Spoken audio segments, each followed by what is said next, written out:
Well, folks, we're about to launch the show here, just a few minutes away. I want to give you a couple of updates while we're not on the radio airwaves. We're just on the social media. Street Level America is having a very special broadcast tonight. I'll be announcing it on air as well. But the state election board members of Georgia has the 10th worst voting rolls in the nation for accuracy. So tonight, it'll be late tonight, streetlevelamerica.com, hosted by Dave Adams, will be doing a special program tonight to help you understand what's going on in Georgia. Dave Adams is the founder of USA Heartbeat Radio and Street Level America. And as he goes on to find out, he says in Georgia, the count ballots at local polling places have problems because of the Dominion voting machines, which are owned by George Soros. There's some things going on. Dr. Janice Johnson, he'll be bringing out. So this is going to be very interesting. Might want to check that out. Street Level America tonight, later with the incredible Dave Adams. We're about to crank it up here with the 96.9 FM. I go live 3 to 6 there, and also in Alabama at the SGM radio, and also at New Jersey, the Freedom Network, and of course we're on major social media networks along with Street Level America and Heartbeat USA. Starting just a tad early today, but we're going to get started right now.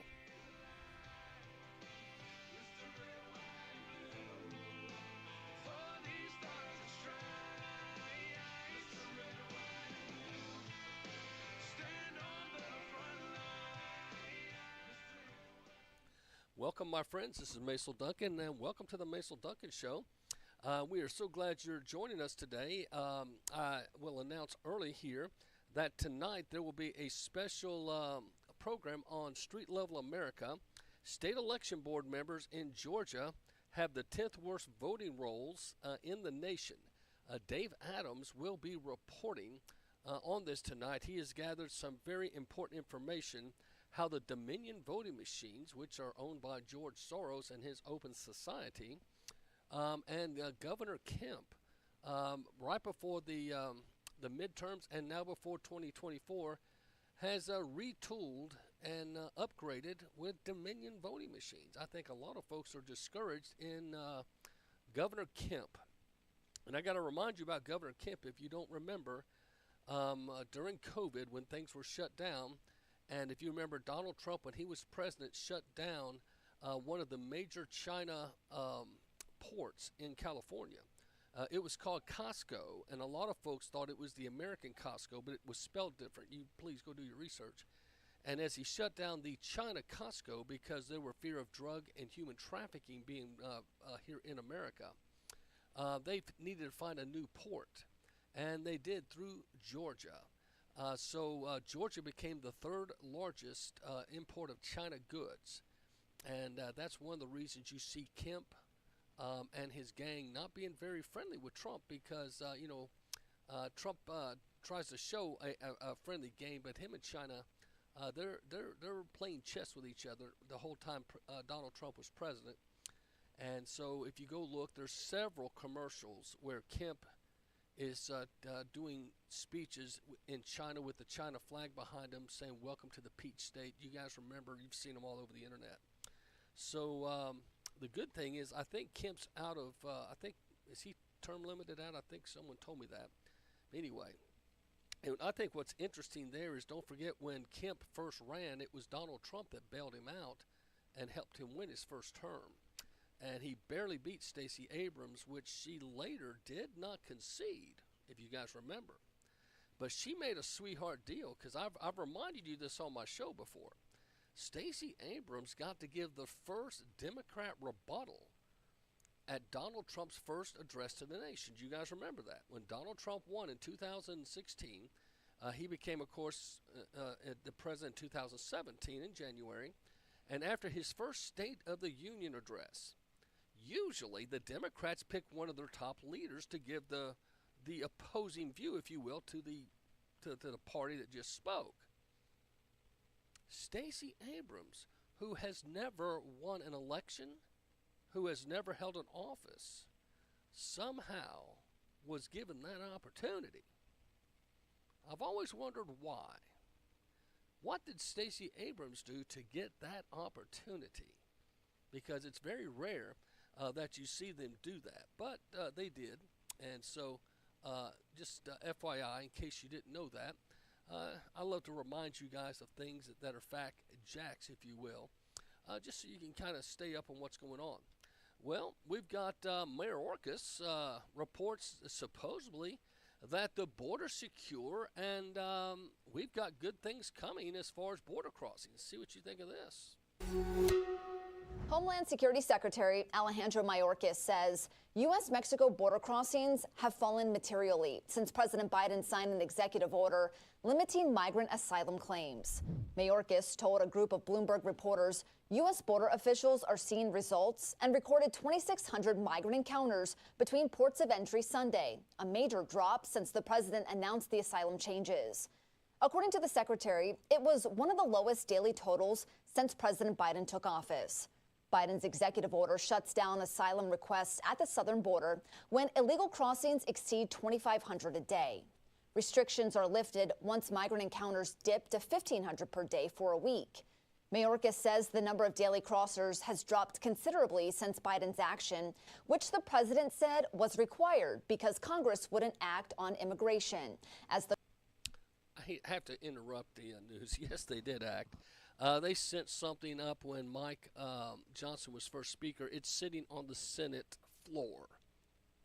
Chuck Schumer, who doesn't even know the difference between a cooked hamburger and a raw hamburger. If you know the joke, he put cheese on a raw hamburger.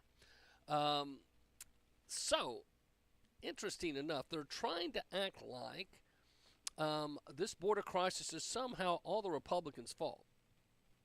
I don't think any of us are that stupid, okay? We had a president that was building a wall. The border crossings were at the all-time low. You've got a president now in Mr. Biden where they're at an all-time high. So you may say, Mason, what is an illegal alien? So I thought I would go look that up to help us all. An illegal alien is a foreign national who is living without official authorization in a country of which they are not a citizen. Well, how about that?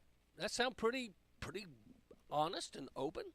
I'll repeat that. This is online. You can check it out for yourself. What is an illegal alien? It's a foreign national who is living without official authorization in a country of which they are not a citizen. So I just thought I'd ask, is it legal? I get asked this a lot, for illegal aliens to vote. According to the law, in 1996, the U.S. Congress passed a law prohibiting non-citizens from voting in federal elections, including elections of the United States House, United States Senate, and presidential elections. This law does not apply to elections for state and local offices. So this is according to ballotpedia.com. It's a supposedly truther site. So again, in 1996, the U.S. Congress passed a law prohibiting non-citizens from voting in all federal elections. So if a non-citizen votes in a presidential or congressional or Senate election, that's illegal. Okay. So when we had the COVID crisis, if you will, the plan or pandemic, whichever you see it, some see it as a plandemic, that it was planned out. Some see it as a pandemic, that it was just out of the wind. Nobody knew it was coming. So with that said, from 1996 up till COVID, elections were monitored a little better. And I mean, there's always been cheating. I think we all know that. But the mail-in ballots, I mean, think about this. Joe Biden got 81 million votes. If you truly believe that, here's the question I got. If I was Joe Biden, thank God I'm not, and I beat Donald Trump, I think I would have a recount I would have a holiday, I would rub it in his face and say, looky here, pal, I won by 81 million votes. But that's not what the Democrats did. They went to shut down anyone that contested the election, and the January Sixers that went up and expressed their rights, just like Antifa, Black Lives Matter, the Palestinian nut jobs, and all the others. They were voicing their opinion. Well, they get put in jail. Some of them indefinitely still have not been told their charges. With that said, my friend, do you think it's right for someone that's come into this country illegally to have a vote in who leads the nation? That's kind of like me going to your house and somehow I steal your credit cards and your car and some of your most prized possessions. And then I'm caught maybe 10 years later. But they say, well, listen, you should share it. You know, he has possessed it for 10 years. So, you know, you should, let's sell the car and split it equally. Let's split the assets and the credit limits. Because be honest, he's had your cards and your automobile and your jewelry and your prized possessions for 10 years. Don't you think it's fair that you split the possessions with him? No. It's not. But we're seeing the craziest justice mentality thrown at the American people. I mean, Fannie Willis and her boyfriend Wade were both pretty much found guilty, but one got to stay and one had to go. It's like both of them being caught in a bank vault, and one saying, I'm going to jail. The other one says, well, I'm going home. See, what we're seeing here are the laws being intentionally either denied or not being followed. And I believe that was Bill Clinton that led this charge. And if you go back and listen to some clips of Bill Clinton, I've played a few on here.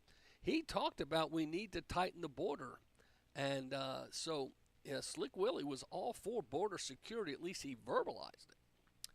Now, there aren't, this is Marco Rubio, Senator Marco Rubio, who, you know, he's Hispanic, Latin background, if you will, and has a big compassion for folks coming to the country. But here's what the senator said.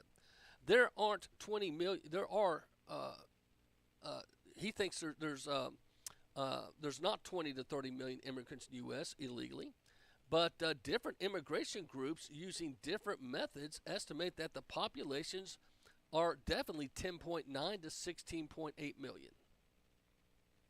So I appreciate this senator trying to, because there's some that thinks there's 20 to 30 million, but let's just go with this more modest number, 10.9 to 16.8 million. Now, this was June 12th, 2024, okay?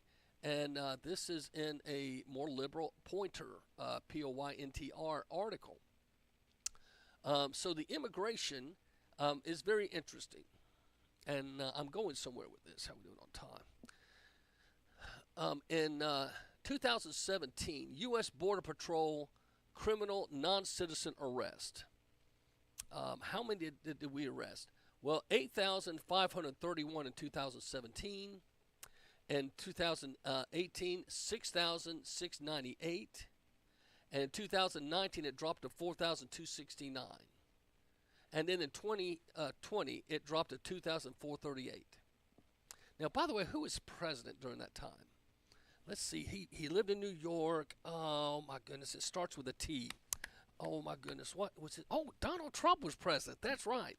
So Donald Trump took over after the Obama wide open border. And there were 8,531 arrests. Then in 2018, 6,698 arrests. 2019, 4,269. And in 2020, the lowest border crossing attempts, there was only 2,438 arrests because there was a wall, there was security, there was extra ICE agents, etc. Who became president in 2020? Joe Biden. So we went from, in 2020, 2,438. In 2021, we jumped to 10,763. Over 8,000 more arrests in just a year. And then in 2022, 12,028. In 2023, 15,267. And so far for 2024, 10,337 with about half the year to go. At this pace, we'll break 20,000. Now, these are arrests at the border. ICE is telling us that they're overworked. The jails are filled, if you will. It's crazy because of Biden's open policy. See, that's where a lot of folks don't understand until it starts getting ugly and in their face. And now we're starting to see illegal aliens affecting across the country. There's an illegal alien deported 16 times, charged with killing a 64-year-old Colorado man. Okay? Now, he's in Colorado. He killed 16 times. He's been deported 16 times. He's been charged with murder on multiple occasions in other countries and here. And yet, instead of going to prison, he just gets deported 16 times. Do you think Congress, the president, the Senate, do you think they need to have a little come-together meeting and say, hey, this is out of control? I do. This is Macil Duncan Show. I'll be back after the break.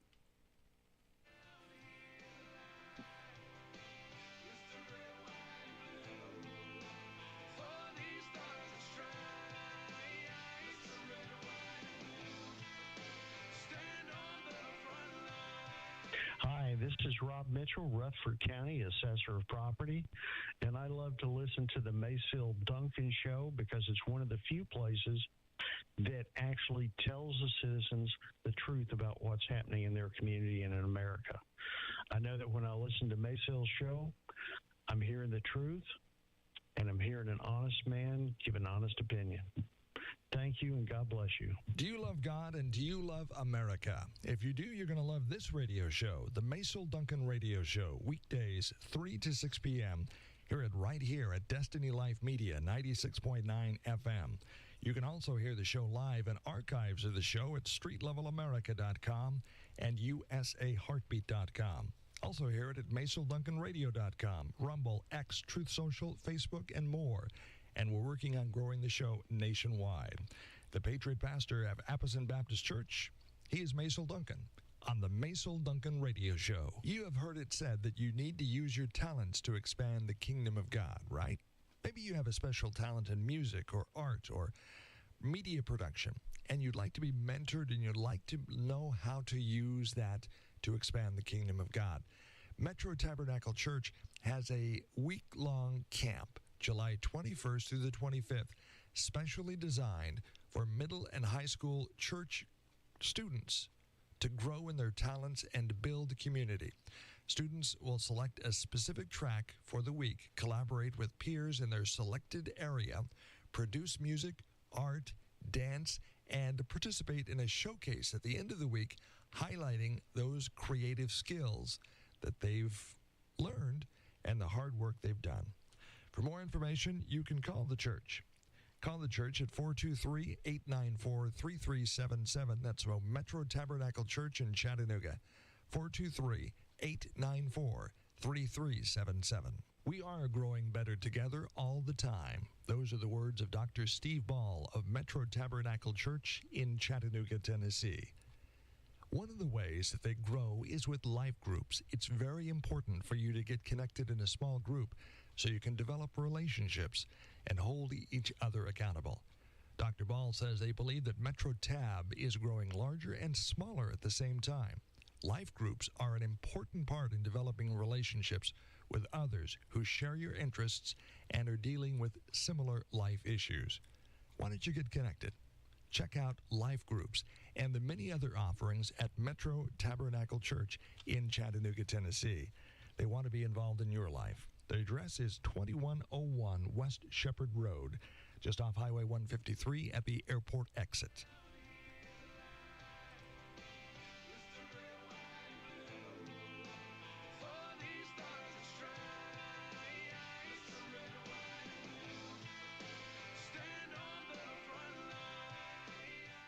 Welcome back to the show, my friends. Macil Duncan here, broadcasting live on Destiny Media, or Destiny Life Media Radio, 96.9 FM here in Chattanooga.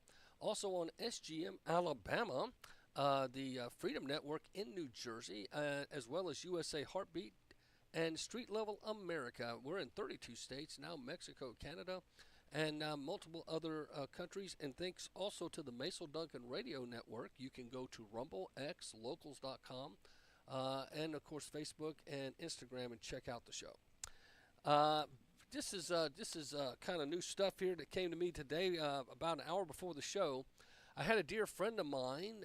He's one of my Harley buddies. I call him Batman, and several of us go riding. My name's Maverick. Got Batman. We had Iron Man.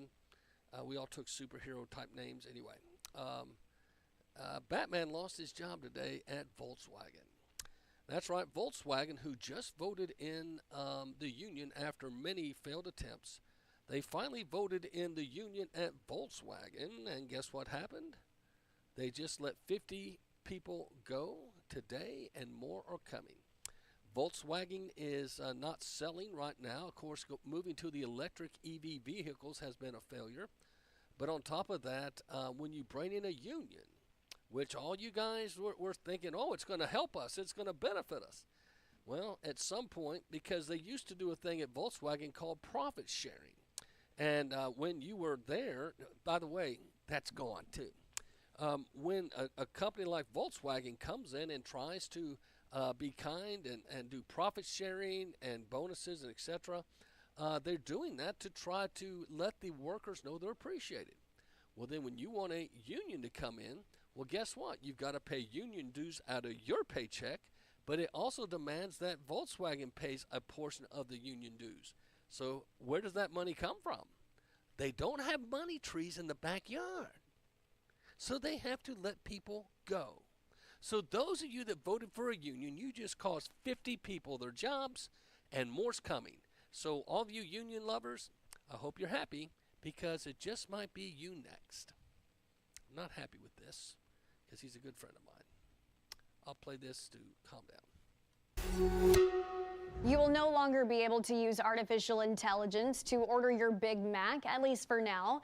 McDonald's announcing it is ending its AI drive-through test run at more than 100 of its restaurants.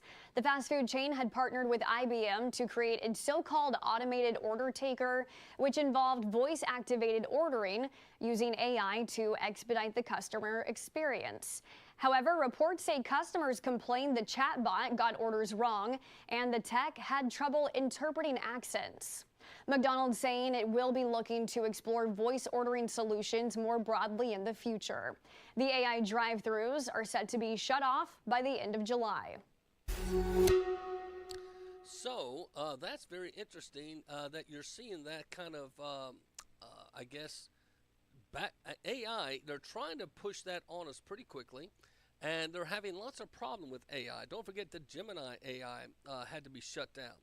So they're all trying to rush to get the AI working, if you will. The AI will cost jobs. Japan businessman, I played him on the show, I guess it's been 3 weeks ago. He said 40% of jobs in America more than likely will be gone. Waitressing, taxi drivers, for instance. There'll be a lot of AI and things they don't have to pay salaries to. They don't have to pay health insurance. They don't have to worry about you being late or sick. So they're going to start using more computer-generated opportunities. And it's something for you to consider and keep in mind. Now, one of my friends sent me this, and I appreciate Candace Scruggs for sending this to me. I'm going to play this to you. This is about your Apple ID on your phone. If I don't know how you guys feel about your AI in your phone, but check this out.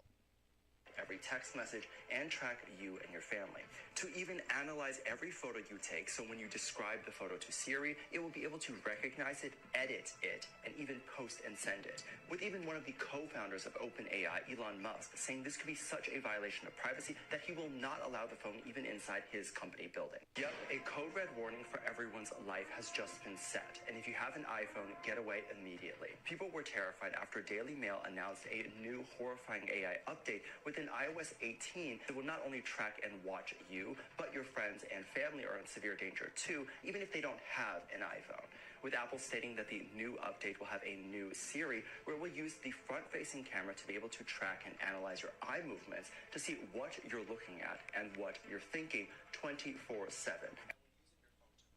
So this is where, oh, there we go. I get tons of videos and tons of stuff, so I can't always play everything y'all send me. But what was interesting, this, and his name is David.Disky. If you want to check him out on Instagram, Dave, D-A-V-E .D-I-S-C-I. And I've got it on the Facebook Runner if you want to go check it out.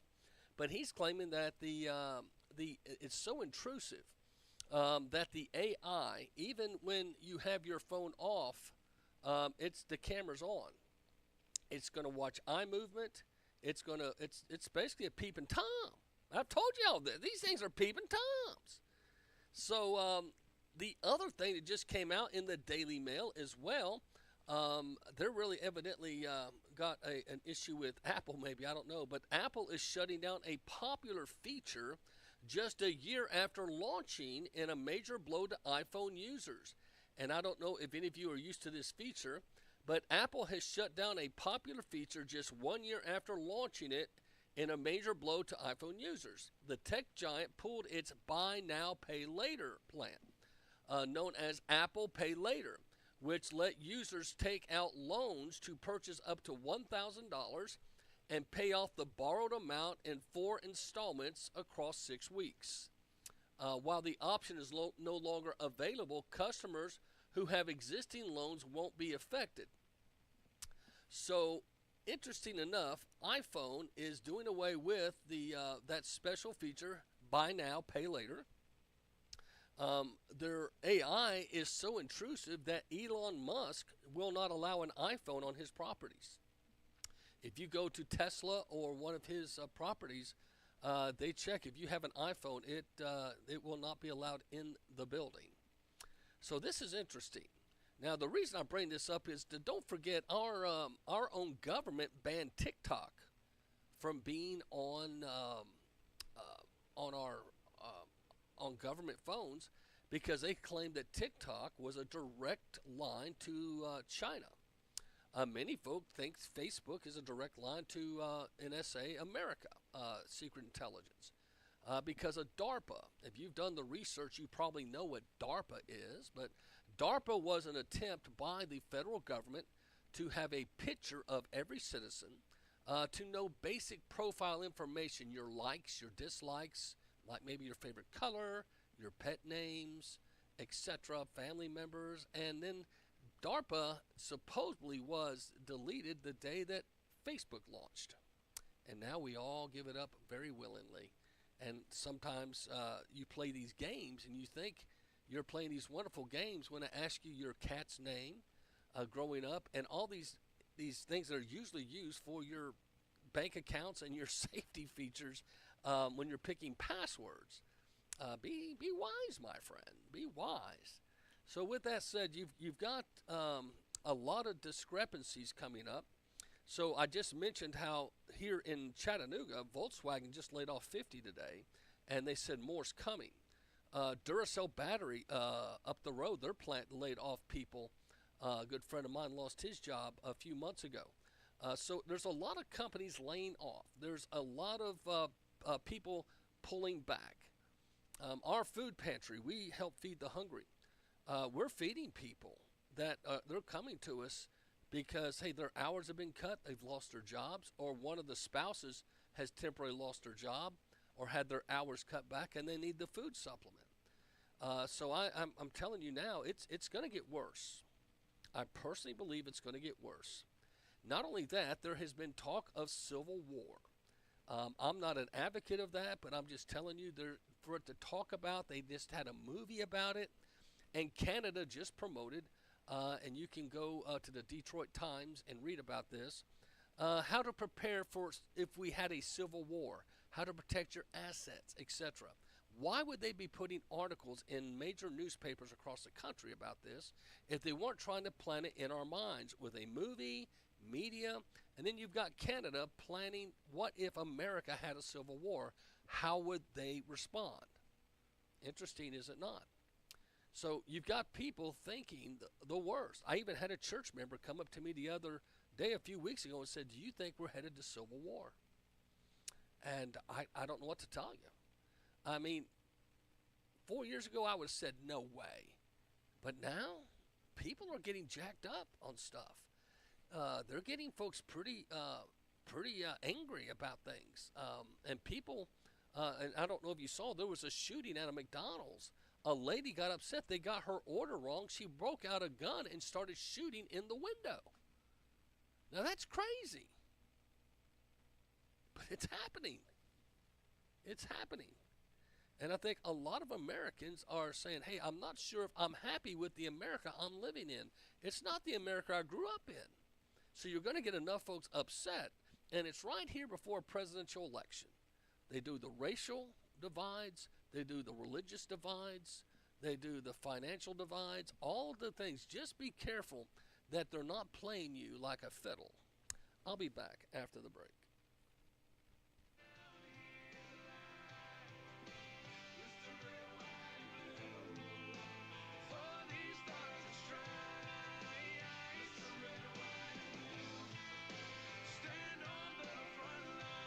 Hi, this is Rhonda Tate. I'm from Chickamauga, Georgia. And I love listening to your show because you tell all the truth. And you're God-fearing and God-loving man. And I also love the Lord. And thank you for all that you do. I appreciate it. Have you ever walked by a gravesite and wondered about the person buried there? What is their story? What did they look like? Were they loved? At myforevermemories.com, based in Chattanooga, we want to help keep the memories alive. We thought of something called a memories box. It's a 6x7 by 2 inch transparent container that you put on a gravesite. And in that, you can put cards, pictures, handwritten notes, notes to the departed loved one. It's all about keeping the memories alive. So many good people have gone before us, and we need to keep their memories alive. My Forever Memories supports WVMG Radio, Destiny Life Media, and the Macil Duncan Radio Show. Let us not forget those who have gone before us, those who have spoken into our lives, those who have mentored us, those who have loved us, and those who have spoken great words when we needed to hear them. Well, the words aren't being spoken now, but they were in the past, and they have made an impression on our lives. We should remember those who have gone before us. That is one of the founding principles of myforevermemories.com. Website, myforevermemories.com. Join us in remembering those, and we have ways to do that. We support WVMG Radio, Destiny Life Radio, and the outreach of this radio station. And let us not forget those who have gone before us. There are so many ways to remember them. Join us in remembering them at myforevermemories.com. It is time for the Church of Jesus Christ to roar. That is one of the core principles of Metro Tabernacle Church in Chattanooga, Tennessee. Their mission is to restore the roar in the body of Christ by establishing a foundation of faith in the Word of God through the power and demonstration of His Holy Spirit. They will reclaim the original intent of God for the church through training, equipping, releasing believers, and raising up leaders who will carry the roar of the Lion of the tribe of Judah to build strong local churches. And we all need that. You can find out more information by going to their website, myroar.org. Metro Tabernacle Church is located at 2101 West Shepherd Road, the airport exit off of Highway 153 in Chattanooga. Let's roar.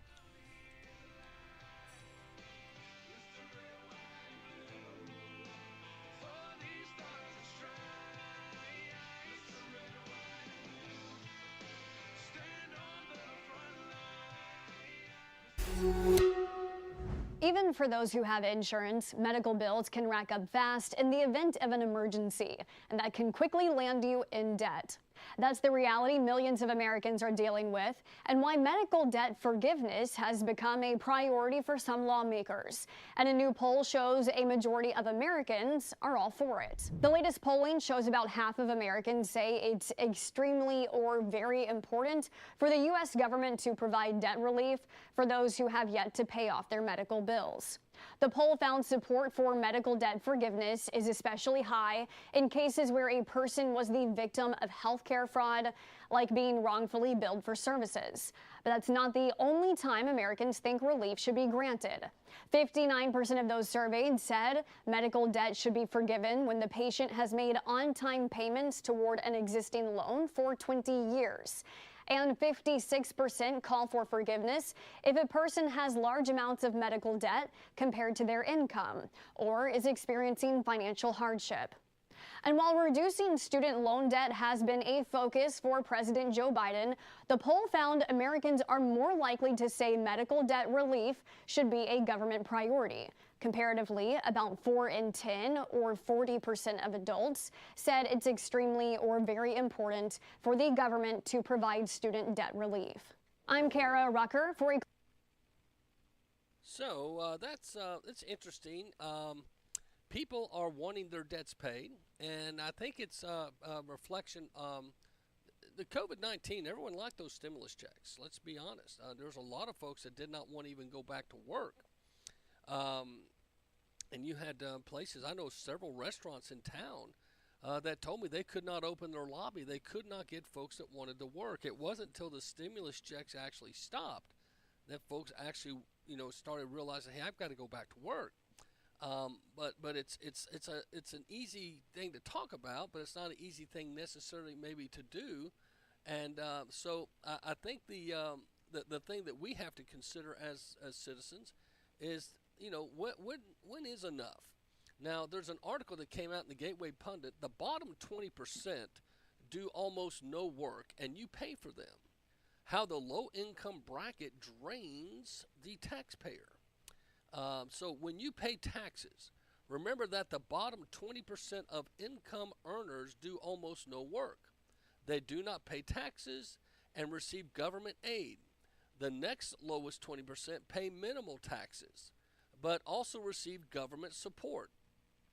Considering credits, and bottom half effectively pay about $667 per year. In contrast, the top 1% of income earners contribute roughly 38.8% of the funds a year of all federal income taxes, and the top 10% pay 70% of the total federal income taxes. Most of the rest is paid by middle income earners. Okay, so households in the bottom 20% of the income often pay little to no federal income taxes due to the low taxable income and the taxes credits essentially earned by the ITC and the CTC. So according to Tax Policy Center, about 44% of U.S. households pay no federal income tax. I repeat, about 44% of U.S. households pay no federal income tax, largely because these credits and deductions are given. Now, you may think that's great. You may think that's unfair. But there are certain people, for instance, when you get Obamacare or the Affordable Care Act, you get very little wiggle room. And I know of a friend of mine who got a raise, and he actually told the company, could you put that in my retirement? Because if I take it as a salary, it's going to, and my health insurance is going to almost double because of the bracket you'll put me in. Imagine having to tell your boss, thank you for the raise, but I can't receive it in my paycheck. Can you put it in my retirement package? See, that's where people are at. I think we're going to have to look at, now, I know Herman Cain, some of you guys remember, God rest his soul, he was running for president, and you remember him saying 999. He wanted to have 9% in different categories, but he basically wanted a flat tax, saying that, hey, if you spent the money, you're taxed on it. If you save it, it's yours to keep, but you shouldn't be taxed to death. And speaking of death, in our federal government, they have what they call a death tax. And what seems very unconstitutional to me is your loved one, say your father, your mother, your uncle, or whoever, dies, and they've paid taxes all their life. But if they get an inheritance, a death tax is given to the government instead of you. So if you get $100,000 in some kind of a inheritance, 40% of that just about is going to the government on a death tax. So a lot of folks are concerned. That's why parents, you should consider, if you're aging, putting your home and your properties in your children's name. And it has to be, it used to be 5 years. I think it's 7 years now. If you don't get your home and property in your name, in their name, because what also happens is if you go to a healthcare facility, one of the first things they do is they want you to sign over all assets and all accounts. But if they're in your children's name, that's a way you can help pass on an inheritance if you want to the next generation. But a lot of folks aren't aware of these things until they're at the age and it gets too close. You should make sure you make those things aware to yourself. But I thought that was very interesting. 44% of U.S. households pay no federal income tax. And and hey, I'm all for helping feed the hungry. You know that. The SNAP and all these different temporary assistance of needy families, I have a big heart for that. What I have a problem with is how the government spends our money. I personally wish we had a flat tax and just did away with the IRS, especially when the IRS announced they were hiring all those thousands of agents, 80,000, and they had to have these 4 requirements. Do you remember that when Biden first took office? The 4 requirements to be the new IRS, they were recruiting 80,000 agents. You had to be able to shoot a weapon and not be afraid of using deadly force. You had to be able to physically be able to retain and basically fight with people. You had to be in good physical shape, no fatties. You had to be willing to work extra hours without begrudgingly if they had long weekends, etc. And the 4th thing, you had to be willing to, I'm trying to remember that 4th thing, what is as egregious to me as the other 3. But anyway, go look it up yourself. It was very interesting that the IRS had that militant mindset in recruiting to collect taxes. But as you look into the tax system in our country, it in some places it mentions voluntary. There's a lot of Americans that feel the taxes in our country are not constitutional, at least as far as the federal income tax. But it just depends. But if you don't have taxes, you can't build roads, you can't build bridges, etc. So how did they do it back before 1911 when they instituted the Federal Reserve? Well, they did tariffs. What happened like when they brought the London Bridge over from London and put it out in Arizona? You guys do your history on it. They would raise tariffs, and they would be specified. So say you, like Donald Trump was known for raising tariffs on China. And what he would do is, I'm going to raise tariffs, and he would list, back in the day before all these taxes, I'm going to do the London Bridge transfer, which took $2.2 million at the time. Okay, be much more now, to bring the old London Bridge over to Arizona and reconstruct it. Okay? I hope I'm educating you. Tariffs are a good thing. Mexico border, they want to bring stuff in. We put a tariff on it and say, hey, everything that's raising that tariff builds the wall. Helps with our ICE program. If Mexico knew they were paying to build our wall and supplying our military and our ICE people that manage the border, I think they'd be a little bit more careful what they let through their country. Now, their new president, the former mayor of Mexico City, she's come out and said, I don't want to help build a wall. And she boldly said, I think America's military should help finance these other countries so they don't want to walk through ours to get to America. Well, it's awful nice of her to want to tell us how to spend our money. That's called globalism. When a leader tries to tell another country how to live their lives. That's why I like the term MAGA, Make America Great Again. That's what our tax dollars and our funds should be. Now, we're always the first nation when there's a national or a global tragedy. We're always sending aid. We've got the American Red Cross, a lot of Christian agencies. And I don't know if you know this, when 9/11 happened, and at the Pentagon, it was the it was the North Carolina Baptist Convention that was the second on the scene with the relief program, helping in D.C. when the Pentagon was struck. The Southern Baptists have always had good mission response programs. It's a shame that they've got poisoned inside with leadership struggles. And especially now that they've been receiving woke funding through that group that's supposed to be monitoring the sexual allegations. They've received over $500,000 of woke agenda money. You don't get that money for free. There's always a hook. Southern Baptists need to pay attention to what's going on, and I'll bring some of that to you in the days. I've ordered the book, and I'll keep you posted when I make sure I get all the stuff. But anyway, so Biden announced new rules helping up to 500,000 illegal immigrants receive permanent residency.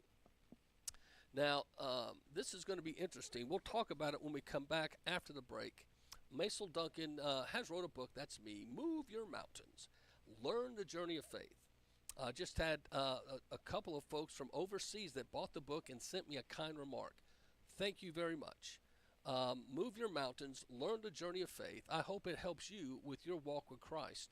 I talk about the 12-hour anger limit, talk about dealing with bitterness, how to have faith when things look bad, and trust God for the provisions He will provide.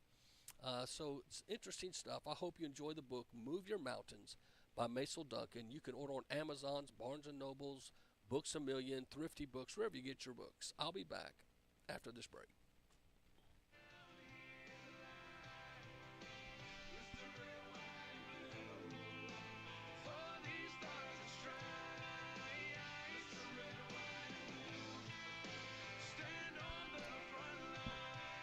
My name is Beverly Reynolds. I'm from Chattanooga, Tennessee, and I just wanted to let you know that I feel it's important to have the Macil Duncan radio show. I listen to him and support him completely because he tells the truth that we don't hear on mainstream media concerning local, state, national, world happenings.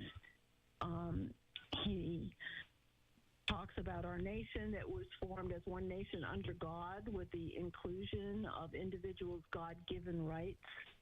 He speaks about God, our creator.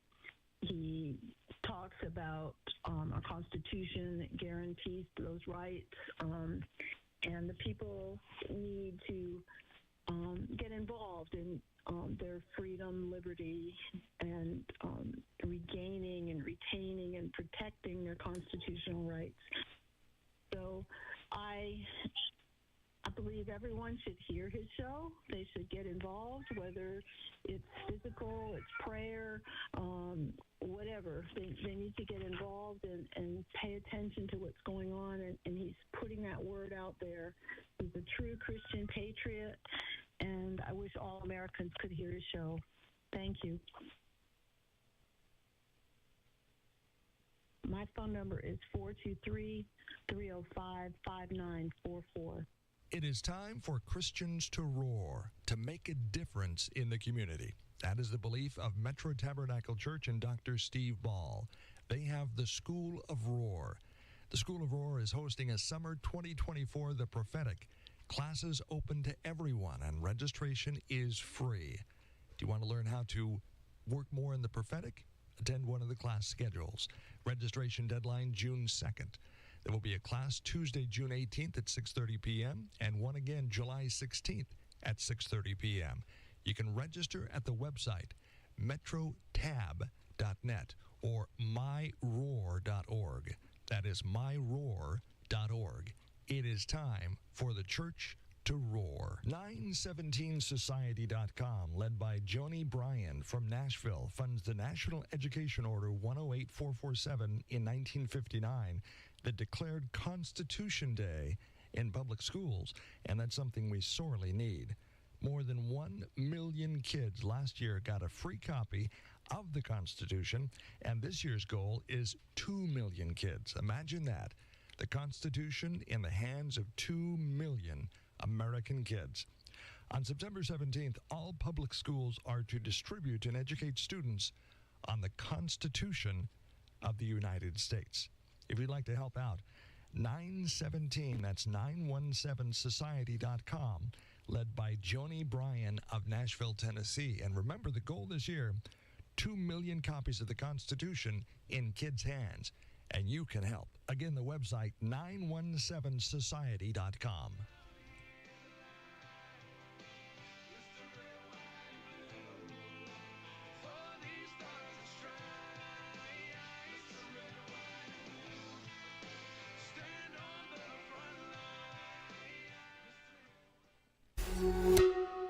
We're continuing to monitor the latest developments as strains of bird flu complicate the lives of health officials and farm workers. All but 2 states have seen the bird flu outbreak among poultry, and 12 states have now seen the disease in dairy cattle. The latest numbers are followed by remarks from former Centers for Disease Control and Prevention Director Dr. Robert Redfield, who says it's not a question of if, but rather when we'll experience a bird flu pandemic. In an interview with News Nation Friday, Dr. Redfield said bird flu has a 25 to 50% mortality rate in humans, compared to COVID's 0.6% mortality rate. Since 2003, nearly 900 humans have been infected with bird flu worldwide, and half of those patients have died from the illness, according to the CDC.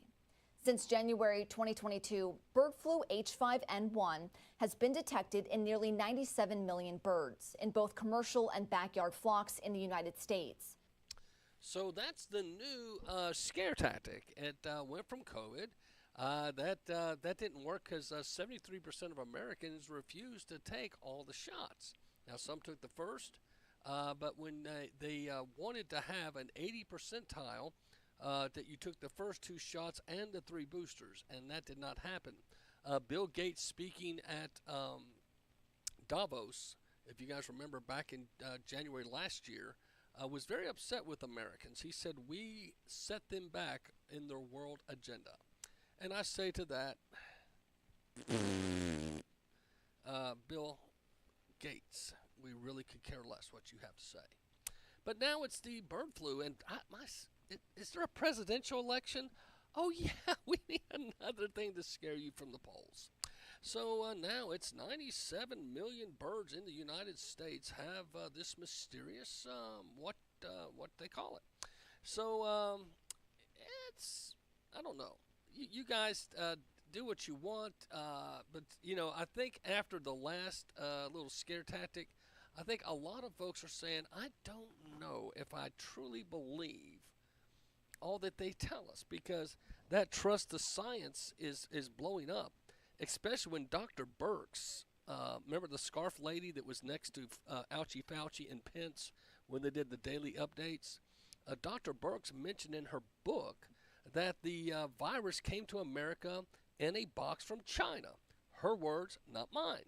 She also mentioned in her book that they lied to Trump. She said flatten the curve. You remember all that flatten the curve? She said that was a lie. That was, they knew Trump would not shut down the nation, what they wanted for almost 2 years. So they told him if he just shut down everything for 2 weeks. Do you remember that? Flatten the curve for 2 weeks. Everyone stay home. Nobody do anything. Remember that? Yeah, you remember? And so what happened? It turned into 2 years. Stimulus checks. But I always, again, want to remind you, only the things that were deemed important were left open, if you will. Churches were shut down. You couldn't go get your hair cut. You couldn't go to the gym. But you could go have an abortion. You could go to the liquor store. And you go get a lap dance, because the nudie bars, the liquor stores, and abortion clinics were deemed essential. Do you remember that? Doesn't that lean with the left agenda? I think we need to be wise the next time they bring the next planned pandemic to us. And the other thing about the bird flu is look at all the chicken companies that have been bought by China. it may not be so off the edge that China brings a virus to America through the chicken farms that they now own. Do you remember all the chicken processing plants that blew up in America? You might want to go look at that. There's over 100 chicken processing plants that had these unusual explosions, and they were destroyed. Is it to plan the next pandemic? Don't know. Even Chick-fil-A has now said they will not. They don't guarantee.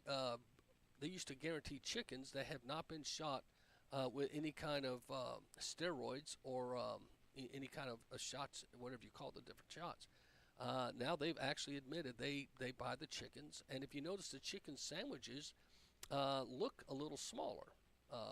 So anyway, just thought I'd mention that. So as you consider all these things, let's jump to some other news that maybe more encouraging.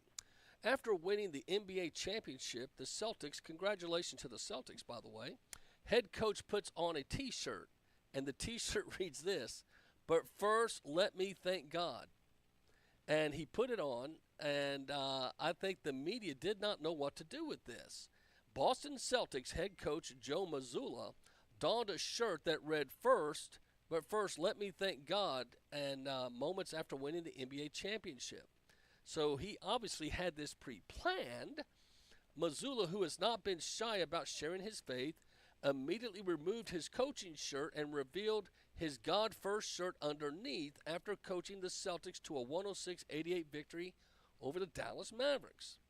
Boston Celtics head coach has been a very strong advocate for Christian values, and it's interesting how they not only won the championship, but as they went through, if you go back and listen to some of the commentary, they didn't have the backing of the media. It's like they wanted them not to be as good as they ended up being, explaining away as if it was pure luck.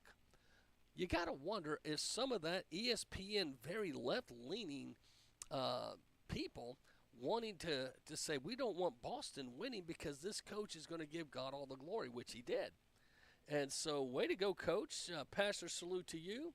And Boston head coach John Mazzulla sported his shirt that read, "But first, let me thank God," across the front as he and his players celebrated winning the franchise 18 championship. That's wow, 18 championships now in Boston. Mazzulla, who speaks about his Christian faith often, wasted no time in giving praise following the Celtics' 18-point victory in Game 5 in Boston. The 35-year-old coach wore a black crew neck throughout the series, and interesting. So he wanted to thank God first. Way to go, Coach, and may your tribe increase. It's going to be interesting to see how that all plays out. More stuff in the news. Corrupt DOJ leaks Steve Bannon's prison arrangements to CNN, and he'll serve alongside sex offenders and violent criminals. This, I think, is meant because Steve Bannon has been very outspoken and very angry about the way he's being handled. Nancy Pelosi, and when the Democrats were in charge, tried to make him come before Congress and testify. If you remember, he refused to go, much like Hunter Biden refused to go. When the Republicans tried to make him come and testify. So the corrupt Department of Justice has leaked details of how the political prisoner Steve Bannon will serve his sentence to its closed media ally CNN. Bannon, a former Trump strategist turned popular radio host, is expected to report to prison July 1st to start a 4-month sentence. Notice they want him in prison during July 4th, and that's going to take him all the way through the 5th, the presidential election. They want to keep him, one, from celebrating America's birthday, and secondly, they want to keep him from having any influence over the American voter at the November election. Very sad. So anyway, so he reports July 1st to 4-month sentence after refusing to testify before Liz Cheney's sham January 6th committee. While Bannon's lawyers had hoped to get him in the most comfortable prison facility, known as Club Fed, sources at DOJ told CNN that they'll make him serve his time in a low security facility instead. When former Donald Trump advisor Steve Bannon goes to prison, he won't be serving time at what's known as Club Fed, the most comfortable type facility in the federal system.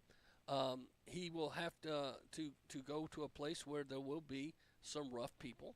And so instead of a minimum security camp where many nonviolent offenders have time, Bannon, now a right-wing podcaster with a following of loyal Trump supporter, is set next month to a low-security federal prison in Danbury, Connecticut.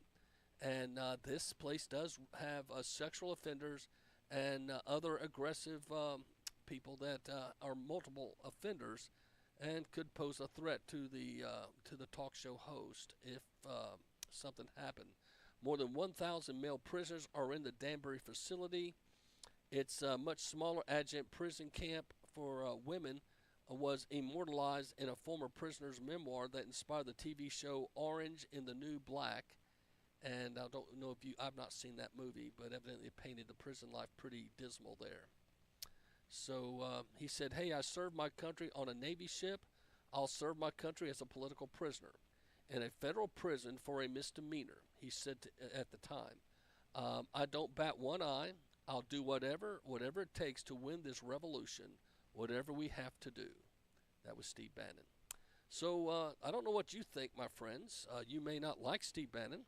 If you remember, he had a little bit of a crossing with Kushner, Jared Kushner, which is Ivanka's husband. And it was actually Jared Kushner that got Trump to dismiss Steve Bannon, which was a huge mistake because Steve Bannon and General Flynn were both dismissed in the first 8 months of Donald Trump's presidency, which was a huge mistake. And Mike Pence fired Flynn after the FBI director Comey actually bragged about setting him up. And then, of course, they called him Sloppy Steve for a while. But who do you listen to more now? General Flynn and Steve Bannon. You don't listen to a lot of those other yahoos. Interesting.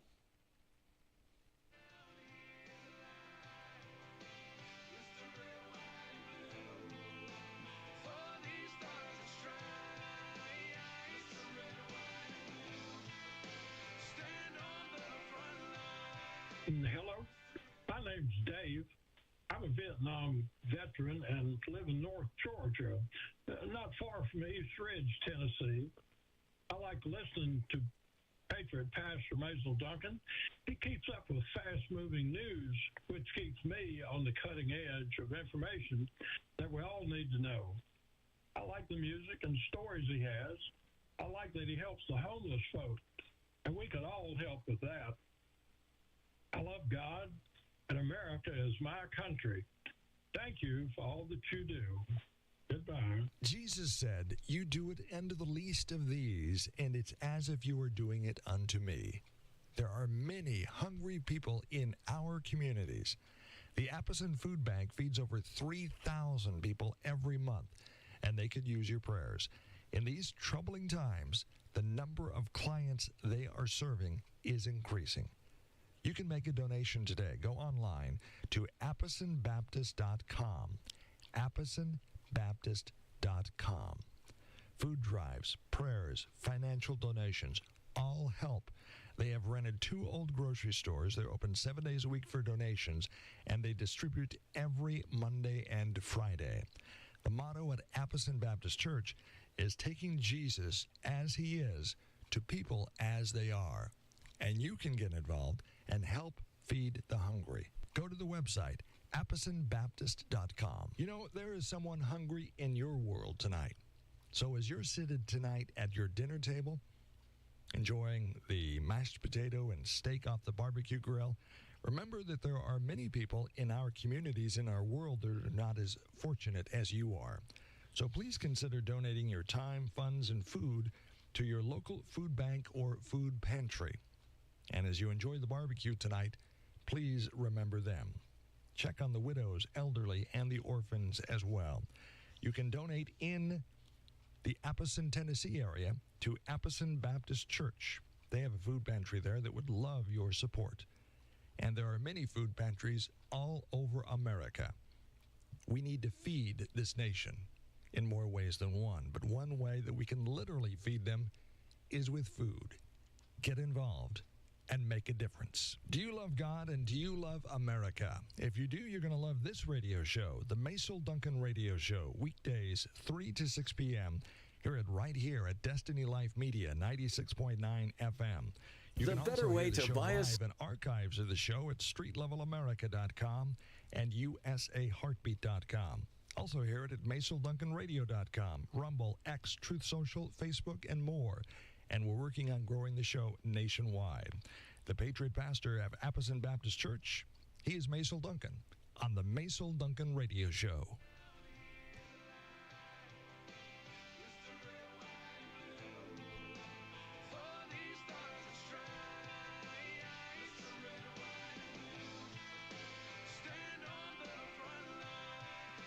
Welcome back to the show, my friends. My name is Macil Duncan, and this is the Macil Duncan Radio Show, broadcast live from Chattanooga, Tennessee on 96.9 FM, the DestinyLifeMedia.com, as well as USAHeartbeat.com, StreetLevelAmerica.com, and the MacilDuncanRadio.com on Rumble, X, Locals.com, as well as we're on Facebook, True Social, Instagram, and several others. So thank you guys for liking, sharing the show, and telling a friend.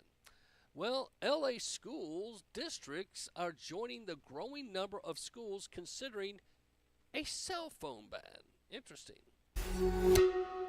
Social media and smartphones are becoming a major problem for American students, from causing major distractions and disruptions in school to contributing to what the U.S. Surgeon General calls a mental health emergency among youth. Now, one of the biggest school districts in the country is considering action to ban these devices and platforms, a move that could reverberate across the U.S. Los Angeles education leaders are fed up with kids addicted to their phones, saying it's not only hurt academics, but also led to increased student anxiety, online abuse, and physical violence. Studies show half of the teens feel addicted to their phones, and 97% of 11 to 17-year-olds use their phones during school. Plus, the CDC says 16% of high schoolers report being bullied via text or social media. So the LA Unified School District is looking to join a growing number of districts, banning cell phones and social media, with the school board set to consider Tuesday a proposal to ban phones in LA schools. The resolution would direct district staff to review and revise existing policies and present a plan to the board over the next 120 days that could be implemented by January 2025. Right now, ideas range from cell phone lockers to blocking social media access on devices, while penalties are being debated. Parents opposed to the ban say their kids need their phones to contact them. And some school leaders argue the district already has guidelines, but they need to be enforced. One principal called a ban overkill and said it should be dealt with on a case-by-case basis, adding it would add an unnecessary workload. Other parents said staff support the ban, but say it needs to have teeth, like actually taking away the phone. LA's move comes as a handful of cities and states look to ban social media or cell phone use in the classroom. So as the Surgeon General came out and decreed the other day that cell phone use is causing mental health problems, and that the children should have no more than 3 hours a day access to their phones, it's created a lot of discussion. And a lot of folks are concerned about the use of phones, and of course, especially the iPhone, and which is very understandable. Now, I played this in the last hour. This is a guy named Dave Diskey. He's claiming that the new iPhone AI is very intrusive, and it can monitor more than you are aware. Check this out. Hang on just a sec. Post and send it, with even one of the co-founders of OpenAI, Elon Musk, saying this could be such a violation of privacy that he will not allow the phone even inside his company building. Yep, a code red warning for everyone's life has just been set, and if you have an iPhone, get away immediately. People were terrified after Daily Mail announced a new horrifying AI update within iOS 18 that will not only track and watch you, but your friends and family are in severe danger too, even if they don't have an iPhone. with Apple stating that the new update will have a new Siri where it will use the front-facing camera to be able to track and analyze your eye movements to see what you're looking at and what you're thinking 24/7. And when using your phone to go places, Siri will know exactly where you are and why you're going there and who will be there, as it will even be able to read and analyze your every contact, every text message, and track you and your family. To even analyze every photo you take, so when you describe the photo to Siri, it will be able to recognize it, edit it, and even post and send it. So a lot of folks are concerned. Now this Dave.Disc, you can check out his report. Now this is Forbes Fortune magazine claiming that Elon Musk says he's going to lock iPhones up in cages and not allow them on his in his multiple businesses and facilities. Check this out. Elon Musk says he will now lock iPhones in an electromagnetic cage at all of his companies after Apple announced a partnership with OpenAI. Apple just announced that OpenAI's ChatGPT will now be integrated into all of its technology. And Musk took to X saying, if Apple integrates OpenAI at the OS level, then Apple devices will be banned at my companies. That is an unacceptable security violation. Visitors will also have to check their Apple devices at the door, where they will be stored in a cage. Not only does Musk view it as a security violation, but he may also see it as competition as well. Musk was one of the earliest backers of OpenAI and served as one of its first co-chairs alongside Sam Altman when it launched. And now Musk's AI startup called XAI has released a large language model named Gronk.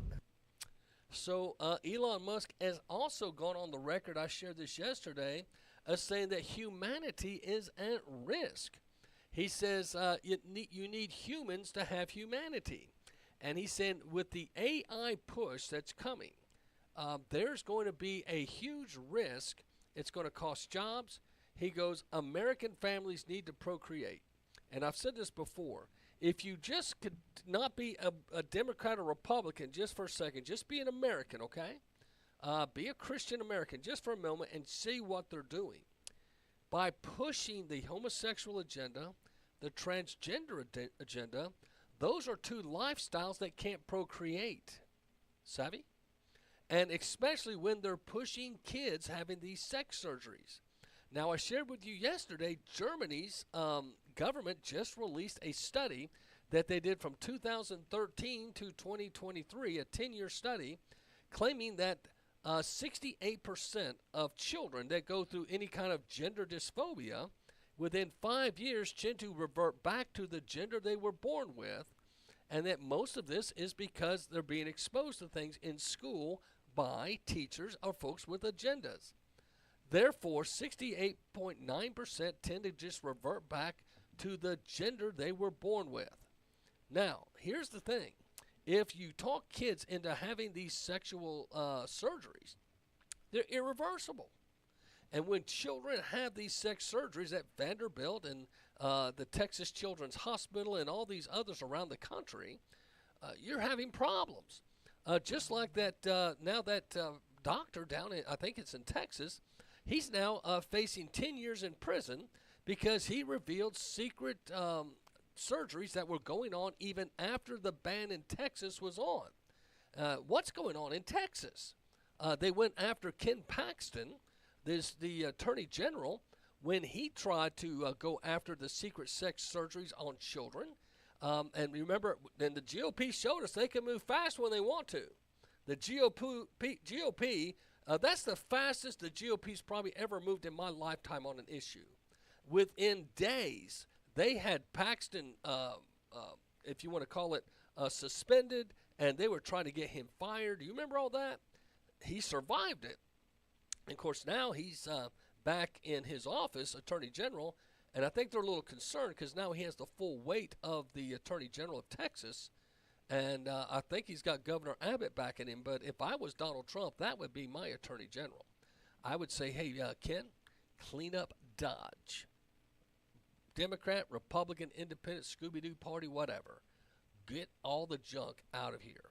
And I think he'd be a refreshing breath air, in my opinion, especially after Merrick Garland, the defunct Supreme Court nominee of Obama that's been nothing on a bitter rampage. So anyway, AI, artificial intelligence, is something to be concerned about. And I think a lot of people are wising up that some of this stuff happening right now may not be to our best advantage. Again, this is the Surgeon General, the warning that came out. This is one of the local stations. The U.S. Surgeon General says the threat social media poses to children requires urgent action. Now, Dr. Vivek Murthy is demanding Congress put a label on apps similar to warning labels on cigarettes and alcohol. Dr. Murthy pointed to studies that reveal the impact social media has on depression. He spoke with today's Savannah Guthrie, who asked if social media platforms can do more to deter young people from becoming addicted to these apps. What has happened over the last nearly 2 decades that social media has been around is truly unconscionable when it comes to the health of our kids. We have allowed these platforms to exist, to evolve, to proliferate, to really occupy so much space in our children's lives.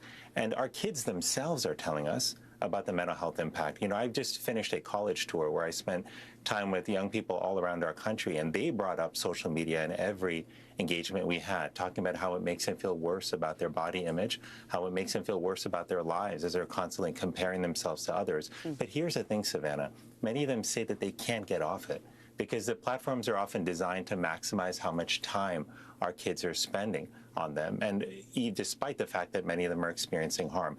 That has to change. It's why last year I called on Congress to put in place safety standards like we did for cars and other products to make social media safer. It is not okay for us to put the entire burden of managing this on parents. So many folks think, hey, is this government intrusion trying to take away the parent role?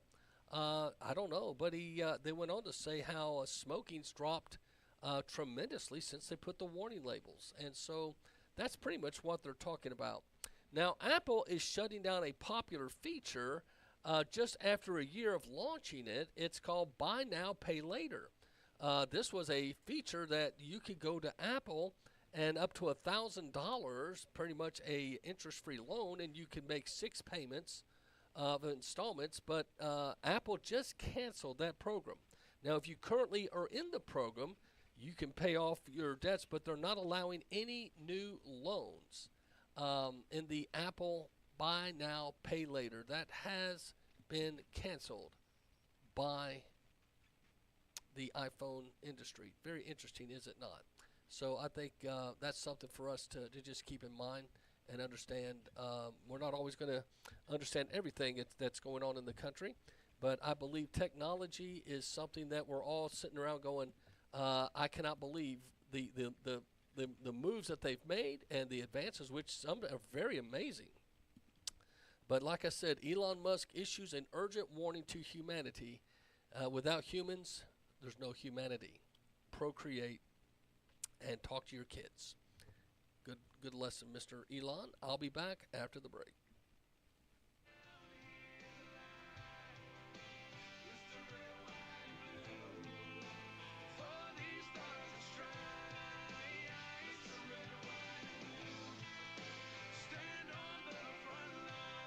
My name's Doug Henshaw. I'm calling from northeast Tennessee, what they call the Tri-Cities area, Bristol, Kingsport, Johnson City.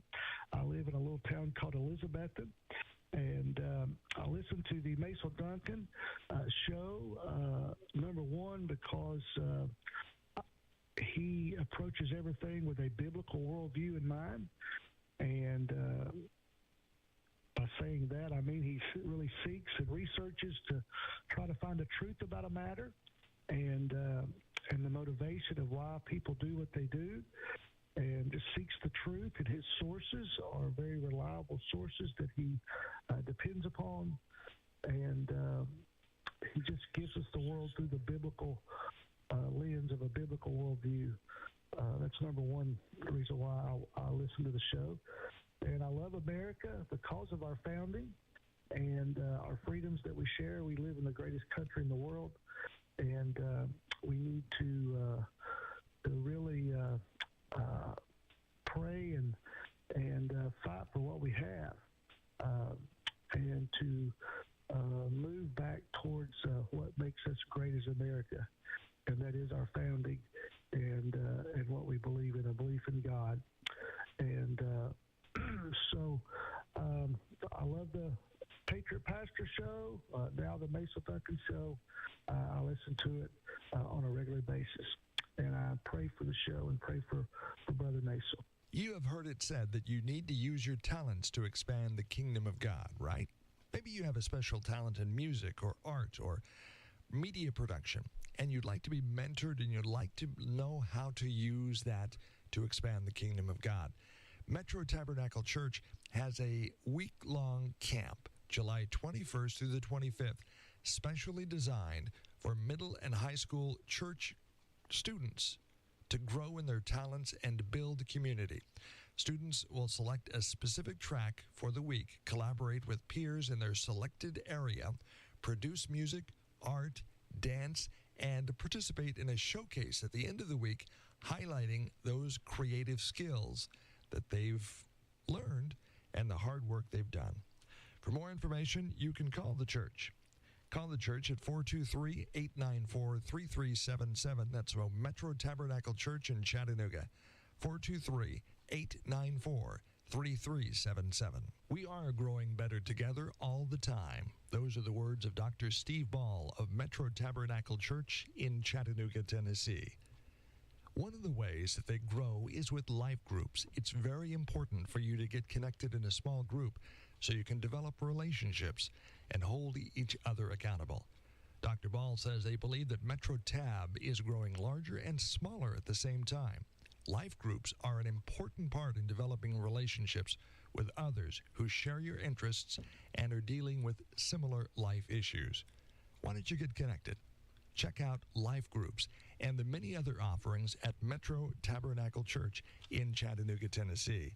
They want to be involved in your life. The address is 2101 West Shepherd Road, just off Highway 153 at the airport exit. Have you ever walked by a gravesite and wondered about the person buried there? What is their story? What did they look like? Were they loved? Survey 4% of MyForeverMemories.com, based in Chattanooga. We want to help keep the memories alive. We thought of something called a Memories Box. It's a 6x7 by 2 inch transparent container that you put on a gravesite, and in that you can put cards, pictures, handwritten notes, notes to the departed loved one. It's all about keeping the memories alive. So many good people have gone before us, and we need to keep their memories alive. My Forever Memories supports WVMG Radio, Destiny Life Media, and the Macil Duncan Radio Show.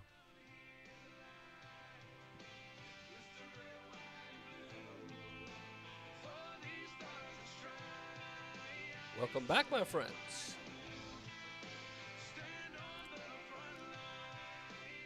I played this clip yesterday and got a lot of feedback. A majority of Gen Z women are leaving the church.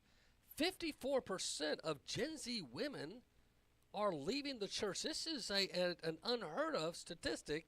Listen to the 700 Club explain why we're losing what used to be the foundation of the church, the young women. Young American adults are leaving church, and surprisingly, women, not men, are leading the way. A survey released by the American Survey Center found that 54% of Gen Z women have disaffiliated from religion.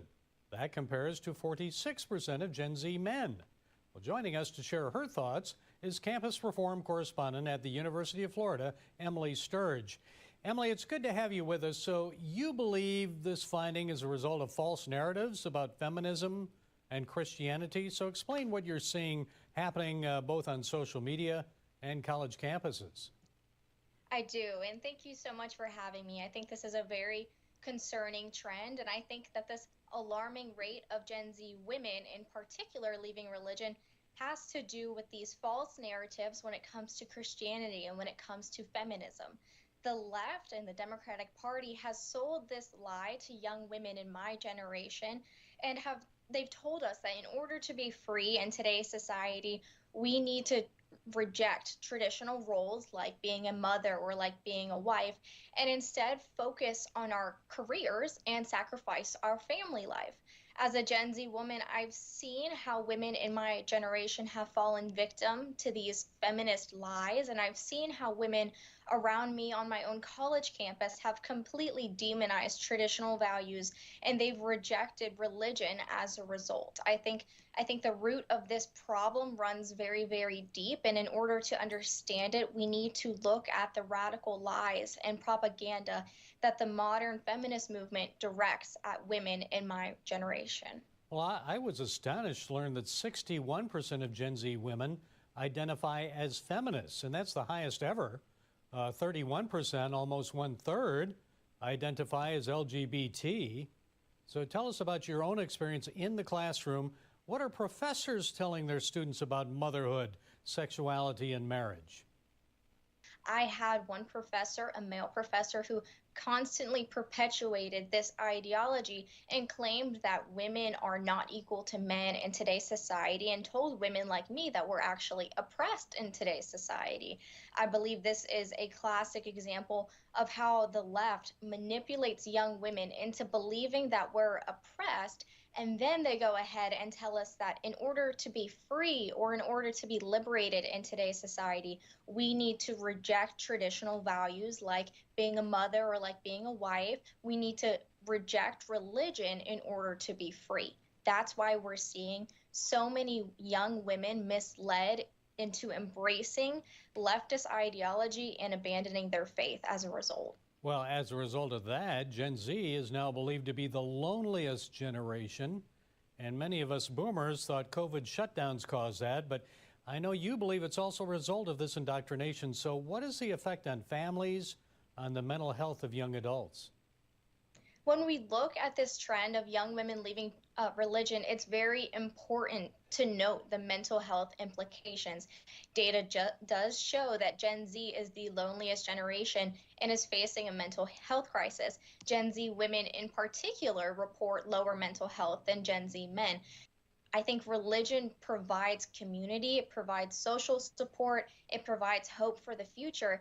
And as more members of Gen Z, specifically women, are rejecting religion, we're left with a generation of young people who are struggling to find purpose and meaning and community, which is contributing greatly to this mental health crisis. Well, what do you tell fellow students about the...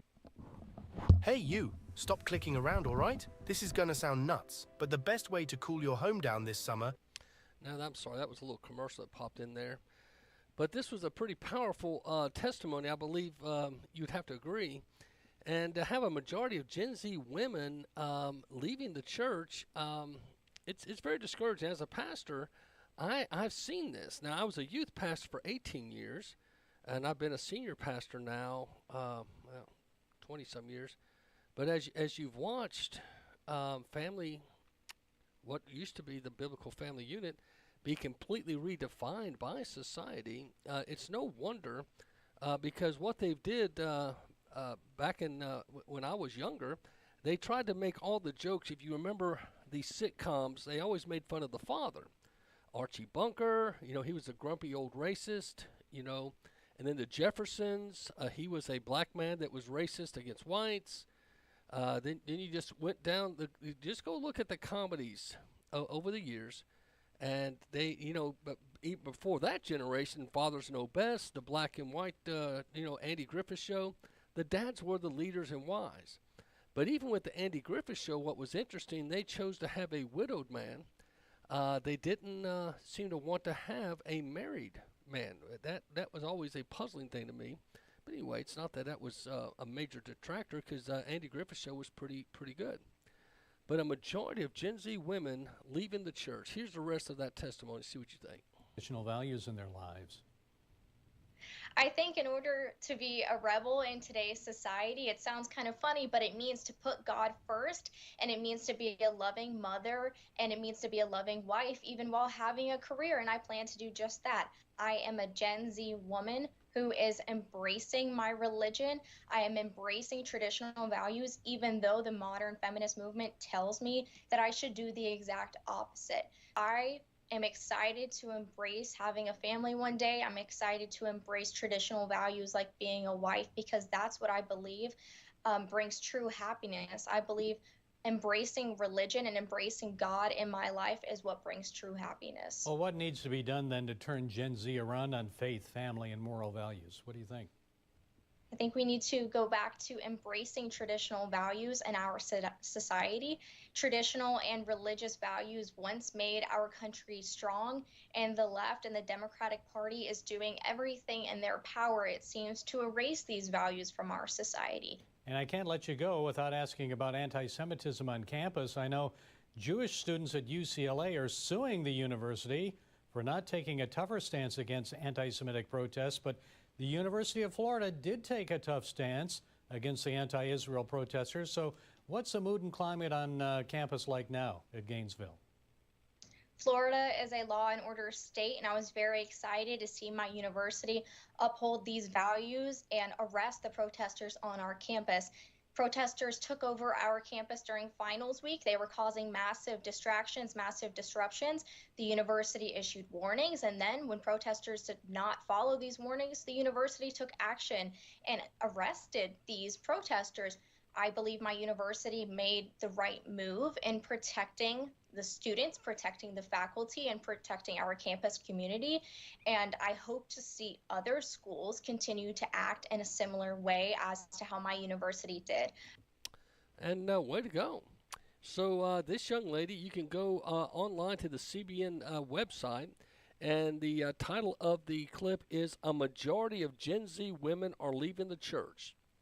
I repeat, it's called "A Majority of Gen Z Women Are Leaving the Church." And she's a very strong Christian student at Florida University, and she's standing up for what she knows to be true biblically.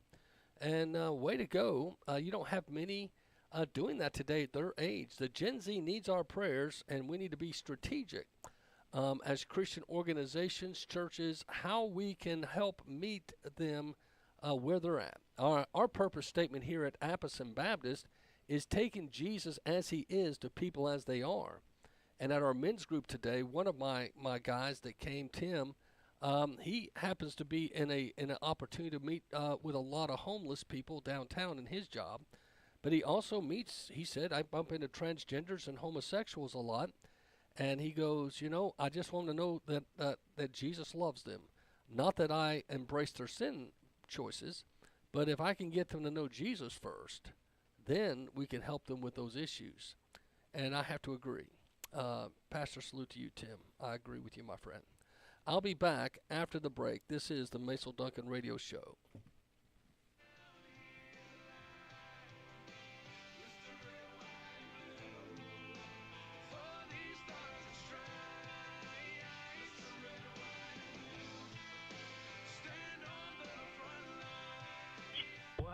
This is Greg Lane. I live in Hickson, Tennessee, and I just want to tell you how much I enjoy the Macil Duncan radio show. Man, I like to listen to it because he talks facts. I love the guy because he loves Jesus, and it's where I go to find out information, what's going on in the world. But just awesome. I'm glad you guys have him on there, and just keep on keeping on. We love Macil Duncan. This is Greg Lane from Hickson, Tennessee. Let us not forget those who have gone before us, those who have spoken into our lives, those who have mentored us, those who have loved us, and those who have spoken great words when we needed to hear them. Well, the words aren't being spoken now, but they were in the past, and they have made an impression on our lives. We should remember those who have gone before us. That is one of the founding principles of myforevermemories.com. Website, myforevermemories.com. Join us in remembering those, and we have ways to do that. We support WVMG Radio, Destiny Life Radio, and the outreach of this radio station. And let us not forget those who have gone before us. There are so many ways to remember them. Join us in remembering them at myforevermemories.com. It is time for the Church of Jesus Christ to roar. That is one of the core principles of Metro Tabernacle Church in Chattanooga, Tennessee. Their mission is to restore the roar in the body of Christ by establishing a foundation of faith in the Word of God through the power and demonstration of His Holy Spirit. They will reclaim the original intent of God for the church through training, equipping, releasing believers, and raising up leaders who will carry the roar of the Lion of the tribe of Judah to build strong local churches. And we all need that. You can find out more information by going to their website, myroar.org. Metro Tabernacle Church is located at 2101 West Shepherd Road, the airport exit off of Highway 153 in Chattanooga. Let's roar. It is time for Christians to roar, to make a difference in the community. That is the belief of Metro Tabernacle Church and Dr. Steve Ball. They have the School of Roar. The School of Roar is hosting a summer 2024 The Prophetic. Classes open to everyone and registration is free. Do you want to learn how to work more in the prophetic? Attend one of the class schedules. Registration deadline June 2nd. There will be a class Tuesday, June 18th at 6:30 p.m. and one again July 16th at 6:30 p.m. You can register at the website metrotab.net or myroar.org. That is myroar.org. It is time for the church to roar.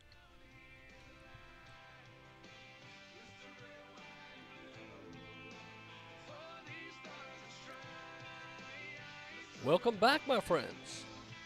This is Macil Duncan and the Macil Duncan Radio Show here in Chattanooga, Tennessee, broadcast live, and we appreciate you joining us. Biden raises $30 million at a Hollywood fundraiser. Were you guys aware of this? Let me give you some information. Biden raises $30 million at a Hollywood fundraiser featuring Obama. It's growing. The economy's growing. People doing better. We have the highest unemployment, the lowest unemployment rate. It's time for another good idea, bad idea. Bad idea. You know, my son says you ought to have we all have various short-term descriptions for your jobs, for what you accomplished. And you should say Joe Jobs. Good idea. There's nothing here. So embarrassing, Barack Obama awkwardly leads Joe Biden off stage after freezing at a fundraiser. If you go watch the clip, Biden just stands there, Obama's waving, Gavin Newsom's waving, and Biden's just standing there. So finally Obama grabs his hand, puts his arm around him, and leads him off stage. And Biden's walking very gingerly, and looks like he doesn't know where he is. And so the Sky News, once again, they kind of make fun of him, as I've told you before. This is the Australian news. See what you think of their take of Joe Biden freezing once again on stage. Leader of the free world was in sterling form last night after a big Democrat fundraiser in LA with many A-listers there, the usual suspects, George Clooney, Julia Roberts, Barbara Streisand. Watch here as Barack Obama grabs Biden's arm and helps direct the confused POTUS off stage. He just stands there.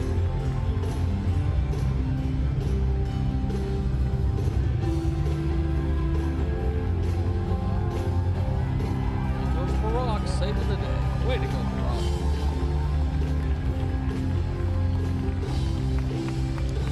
I think we found out who the puppet master is. No wonder many savvy pundits consider this Obama's third term, and it's been his most disastrous yet. Leader of the... Did you catch that? That was Australia calling Obama the puppet master, and that this was technically his third term. And he is the puppet master. Now, here is MSNBC talking about Joe Biden in the upcoming debate, and they seem concerned.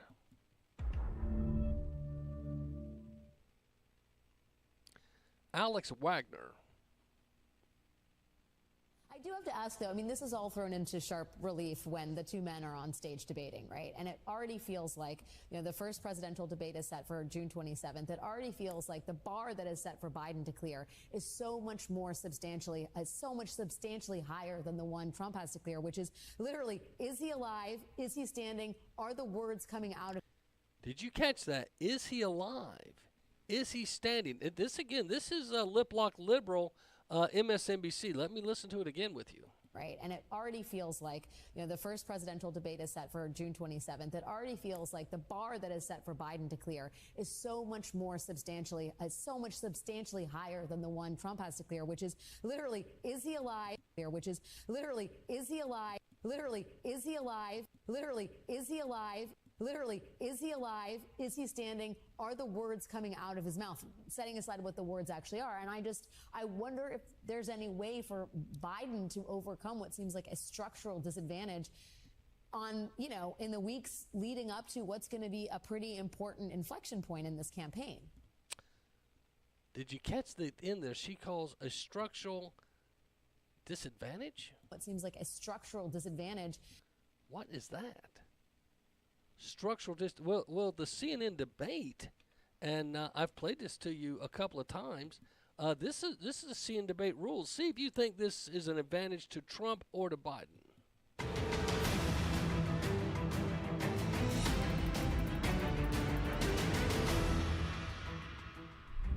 The first presidential debate of 2024 is less than 2 weeks away now, and its host, CNN, is announcing its rules.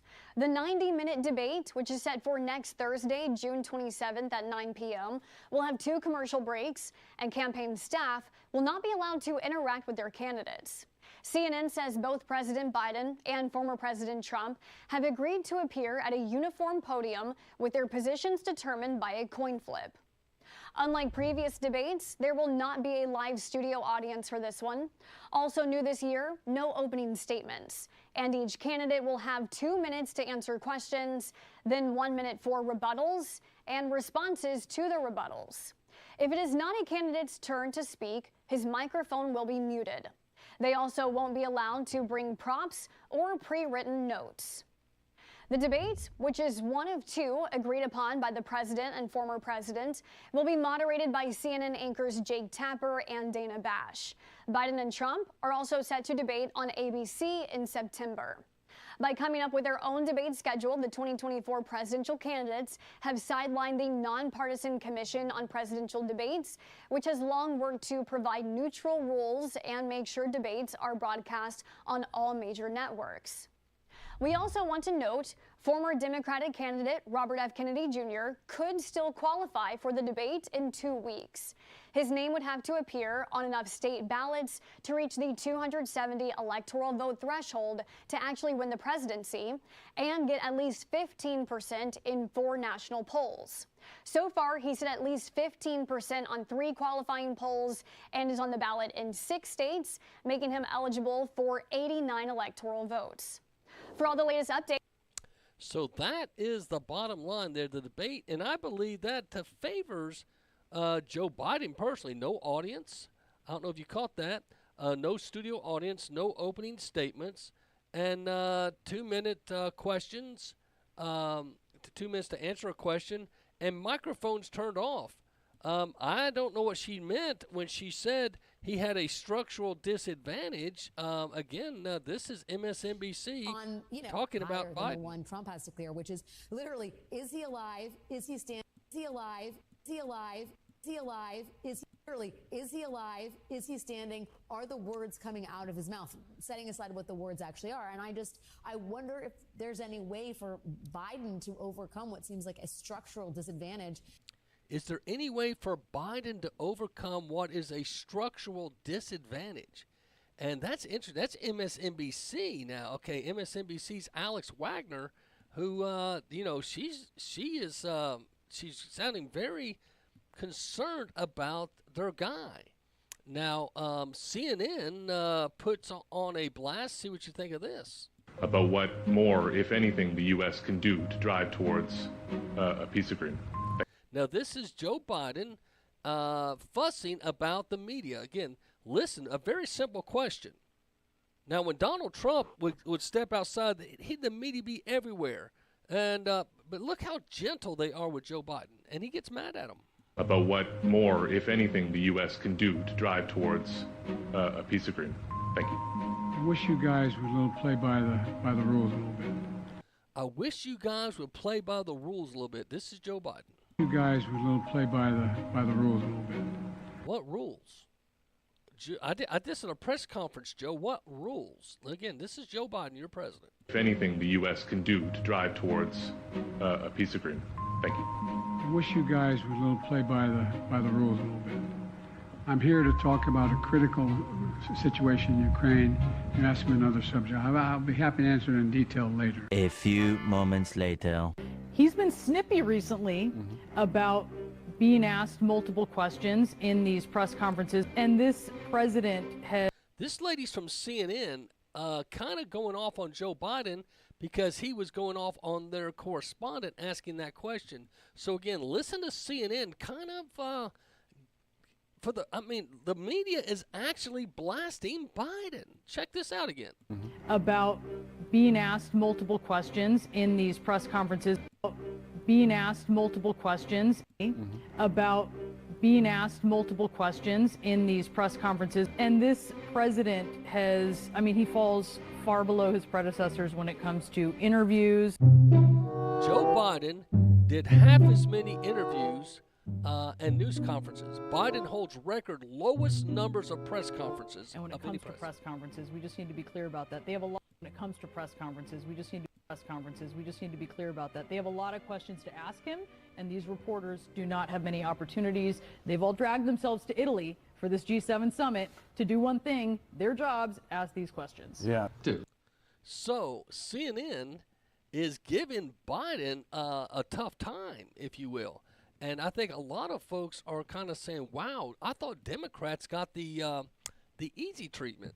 Now, this is Joe Biden after a couple of shots in the rear doing a little campaign ad. Hey, folks, poll after poll shows the same thing. This race is incredibly close. Donald Trump and I are tied, not just nationally, but in key battleground states across the country that we need to win. So that's him admitting that. We're about to go to break, and I've had, by request, the song Walk Like a Biden. This song talks about how you can walk like Joe Biden. These girls did a good job.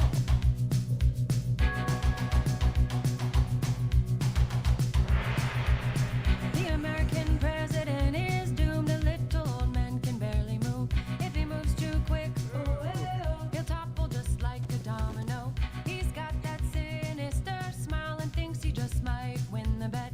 But he's just hanging on, dangling like Hunter cigarette. Hunter types with the hookah pipe say,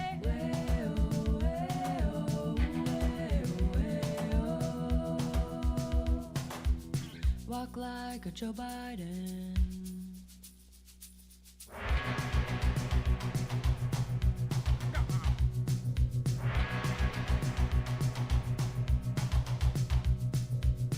And when he boards Air Force One, he spins around and he hits the floor. He's got the moves.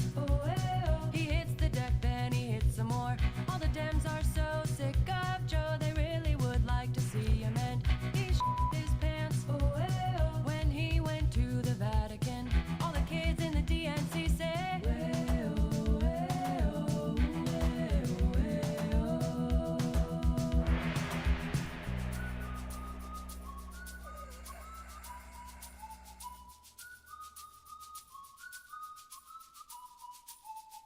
slide your feet up the street, hump your back, stiffen your arms, don't pull them back. Life's hard, you know, when entering in the Cadillac. If you wanna know where it stops, it ends in dementia and the cops, they sing and dance when finding the confidential docs. Then they arrest all his men while Putin laughs in the Kremlin. And the Chinese know he's owned by them and Ukrainians. All the cops in the DOJ say,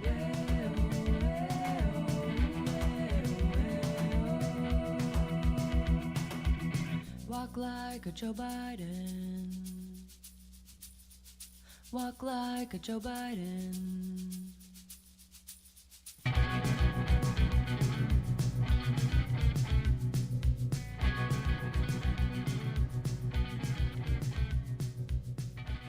Walk Like a Joe Biden. You can go to YouTube and type in Walk Like a Joe Biden. Watch the video. I think you'll get some amusement out of it. It's all factual, if you want to call it, moments with him. Now, some of you say, Macil, why are you always bashing Biden? Do you ever bash Trump? Of course, you just don't listen every time. And CNN, as I mentioned, announced the rule change. But I found this clip here. This is Donald Trump, why the swamp survived, and Trump failed to drain the swamp. This is John Stossel. He's, I think pretty good middle of the road. He leans left, but he's pretty fair. But see what you think about his take on why he feels Donald Trump failed to drain the swamp. Washington, D.C. 8 years ago, candidate Trump promised, we are going to drain the swamp. The swamp is the Washington bureaucracy that slows everything down. The lobbyists, the special interests. Once president, Trump said he was succeeding. We're draining the Washington swamp.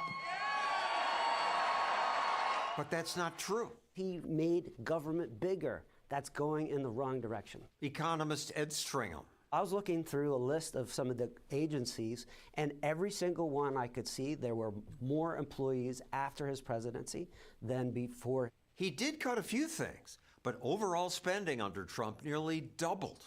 Some was a response to COVID, but Trump increased spending before COVID too. He even bragged about it. $2.5 billion, $3 billion, $50 billion. We've spent $2.5 trillion. All that spending increased the size of the swamp. The U.S. budget deficit is soaring under President Trump. We launched the Farmers to Families Food Box Program. Something called a food box program brought food from farmers to families. I'll personally vouch. He gave a lot of that. We gave those out, and those were nice boxes with meat, milk, vegetables. It was a nice box of food, and a letter from the president in English on one side and Spanish on the other, and he fed a lot of hungry people. It stopped at the moment Biden came in office. Costing taxpayers $6 billion. Last I checked, we have an industry for that. It's called the supermarket industry. It exists for a reason. Markets are good at getting things from the farmer to the consumer. With the $50 million commitment. Trump also pandered to women, signing a Women, Peace, and Security Act, the Women Entrepreneurship Act, a Women's Global Prosperity Initiative. The United States will continue to empower women financially. All these made the swamp bigger. So did Trump's expensive gifts to politically connected industry. The American Broadband Initiative, a National Quantum Act, the Secure 5G Act. This brought new parasites to Washington. What are you doing in my swamp? Whatever they're doing, they're here to stay. Once government implements a program, it becomes very difficult to roll that back. You've created a whole new constituency of lobbyists who love their new sets of income. Love them enough to preserve them forever. Years ago, Congress, fearing America wouldn't have enough mohair for soldiers' uniforms, subsidized mohair production. They still subsidize it. We haven't used mohair in a military uniform since the Korean War. This is a true fleecing of America. We still have this subsidy written into the budget to subsidize the mohair growing industry. You see a lot of programs sticking around well past their alleged usefulness, and we're stuck with it because now there's a whole group of new people on the payroll who like what they have. Some are paid to make pennies. Most Americans no longer want pennies, but government still makes them at a cost of 3 cents each. 3 cents to make 1 cent, losing taxpayers $100 million a year. That's government. So that's John Stossel bringing up some of the shortcomings of Donald Trump in his administration. So people, I guess you knew that to any president. And now you may say, well, I don't know if I believe all that. Well, whether you believe it or not, John Stossel's pretty much a straight shooter. But one thing Donald Trump did is he did appoint a lot of federal judges when Obama left, he left 300 judge appointments. And that's a lot of folks felt because they had intentions of Hillary coming in, and that way they could expedite things because if judgeships aren't filled, you can leapfrog to the next court. By Trump filling the 300 spots, and plus he put 3 on the Supreme Court, that made a difference. And so that's why I think there's a panic in the Democrats over the justice system. They're trying hard to get Biden back in because Biden even said the other day in a fundraiser that the next president will probably appoint 1, if not 2, to the Supreme Court. I think they're counting on Clarence Thomas and Justice Alito not being around much longer. And you definitely, those are very staunch conservatives. You want a Donald Trump to replace those. We did get an advantage when Donald Trump replaced Ruth Ginsburg, with Amy Coney Barrett. We swapped a liberal for a conservative. An advantage now that we technically have. The only problem is Chief Justice Roberts, he kind of flip-flops, so you never know where he quite stands. And so we don't feel like there's a huge advantage there. But the presidential race is coming up, and a lot of folks don't understand. Hey, how is this going to happen? And Trump targets black voters with an attack on Biden's immigration policy. What you think? President Biden is flying high coming off of his G7 trip to Italy. He flew straight into L.A., where he raised $30 million Saturday night at a star-studded event attended by George Clooney, Julia Roberts, Barbra Streisand, and other celebrities. During the event, President Biden talked about the importance of the Supreme Court and said it's likely whoever wins in November will appoint 2 more justices. The Supreme Court has never been as out of kilter as it is today. Donald Trump also hit the campaign trail this weekend and made his case to a group that's vital to President Biden's reelection, black voters in Michigan. Trump was in Detroit, where he criticized President Biden's immigration policy. He said the record immigration under President Biden has disproportionately hurt the black community. They're coming into your community and they're taking your job. They're affecting the African Americans, and then after that, the Hispanic Americans more than any other group. So that's Donald Trump speaking, and here's a little more of that. Donald Trump speaking at a historic, what you call the hood, and this guy, pastor, said that Biden nor Obama dared come to this district. It's a very rough district. President Trump, I'm so humbled that you would be here. President Obama never came to the hood, so to speak, right?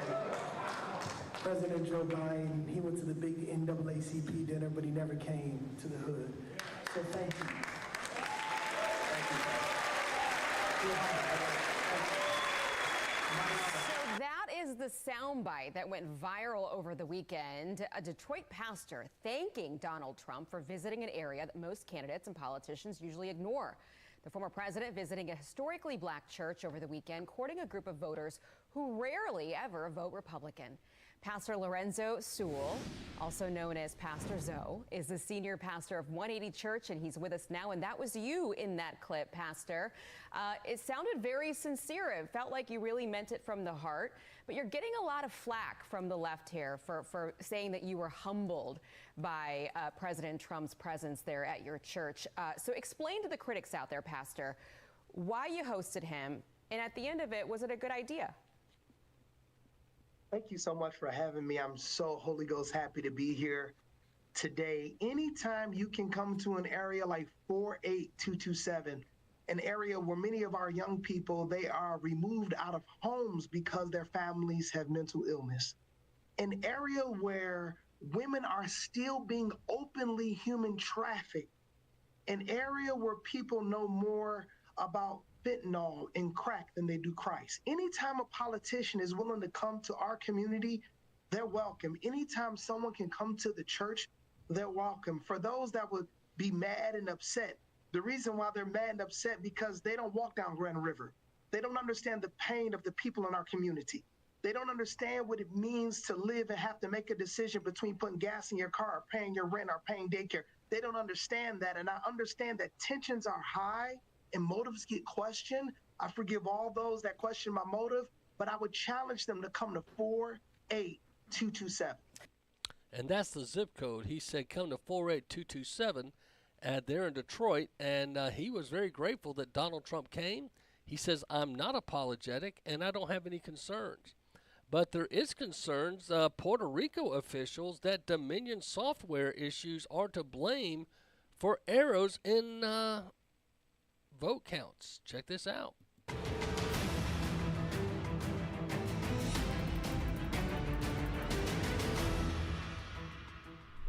An issue with Dominion voting systems reported by Puerto Rico's Election Commission has renewed concerns over election integrity after hundreds of errors were reported. This comes just months before the United States presidential election, where 40% of Americans will use Dominion voting machines to cast their vote, and that's according to Dominion's website. Here's what happened in Puerto Rico, according to the Election Commission. Dominion voting machines spit out inaccurate vote totals due to a software issue. The errors were seen in the territory's gubernatorial and mayoral races. The vote counts that the machines counted were lower than the paper ballots counted. Some machines reversed certain vote totals, or in some cases, reported 0 votes for some candidates. That's according to the Election Commission's review. Puerto Rico's current contract with Dominion is up at the end of the month. The Election Commission saying it is reviewing that contract following the discrepancies found in its primary election results. So Dominion voting machines in Puerto Rico, much like D.C., that's a district. It's not a state, but they do have governors, and they have what you would call a shadow senator and shadow congressman. They don't have a vote, but they send people to D.C. that participate in lobbying. They can't serve on official committees, but they're there. And when Puerto Rico or D.C. become states, they lean very left, and it most likely will give the progressives an advantage. But with that said, for Puerto Rico, who leans left, to come out and say, hey, Dominion machines are cheating, that's big time. We're about to go to a break, and we'll come back for the final hour of the show after this.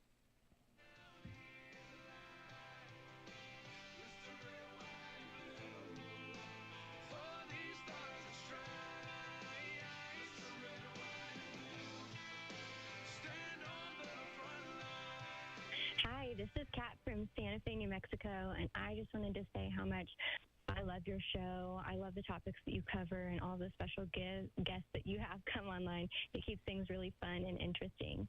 Thank you. 917society.com, led by Joni Bryan from Nashville, funds the National Education Order 108447 in 1959 that declared Constitution Day in public schools, and that's something we sorely need. More than 1 million kids last year got a free copy of the Constitution, and this year's goal is 2 million kids. Imagine that. The Constitution in the hands of 2 million American kids. On September 17th, all public schools are to distribute and educate students on the Constitution of the United States. If you'd like to help out, 917, that's 917society.com, led by Joni Bryan of Nashville, Tennessee. And remember, the goal this year, 2 million copies of the Constitution in kids' hands.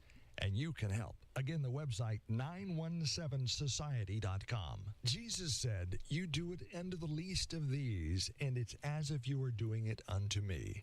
There are many hungry people in our communities. The Appleton Food Bank feeds over 3,000 people every month, and they could use your prayers. In these troubling times, the number of clients they are serving is increasing. You can make a donation today. Go online to appisonbaptist.com. appisonbaptist.com. Food drives, prayers, financial donations, all help. They have rented 2 old grocery stores. They're open 7 days a week for donations, and they distribute every Monday and Friday. The motto at Appison Baptist Church is taking Jesus as he is to people as they are. And you can get involved and help feed the hungry. Go to the website, AppesonBaptist.com. You know, there is someone hungry in your world tonight. So as you're seated tonight at your dinner table, enjoying the mashed potato and steak off the barbecue grill, remember that there are many people in our communities, in our world, that are not as fortunate as you are. So please consider donating your time, funds, and food to your local food bank or food pantry. And as you enjoy the barbecue tonight, please remember them. Check on the widows, elderly, and the orphans as well. You can donate in the Appleton, Tennessee area to Appleton Baptist Church. They have a food pantry there that would love your support. And there are many food pantries all over America. We need to feed this nation in more ways than one. But one way that we can literally feed them is with food. Get involved and make a difference.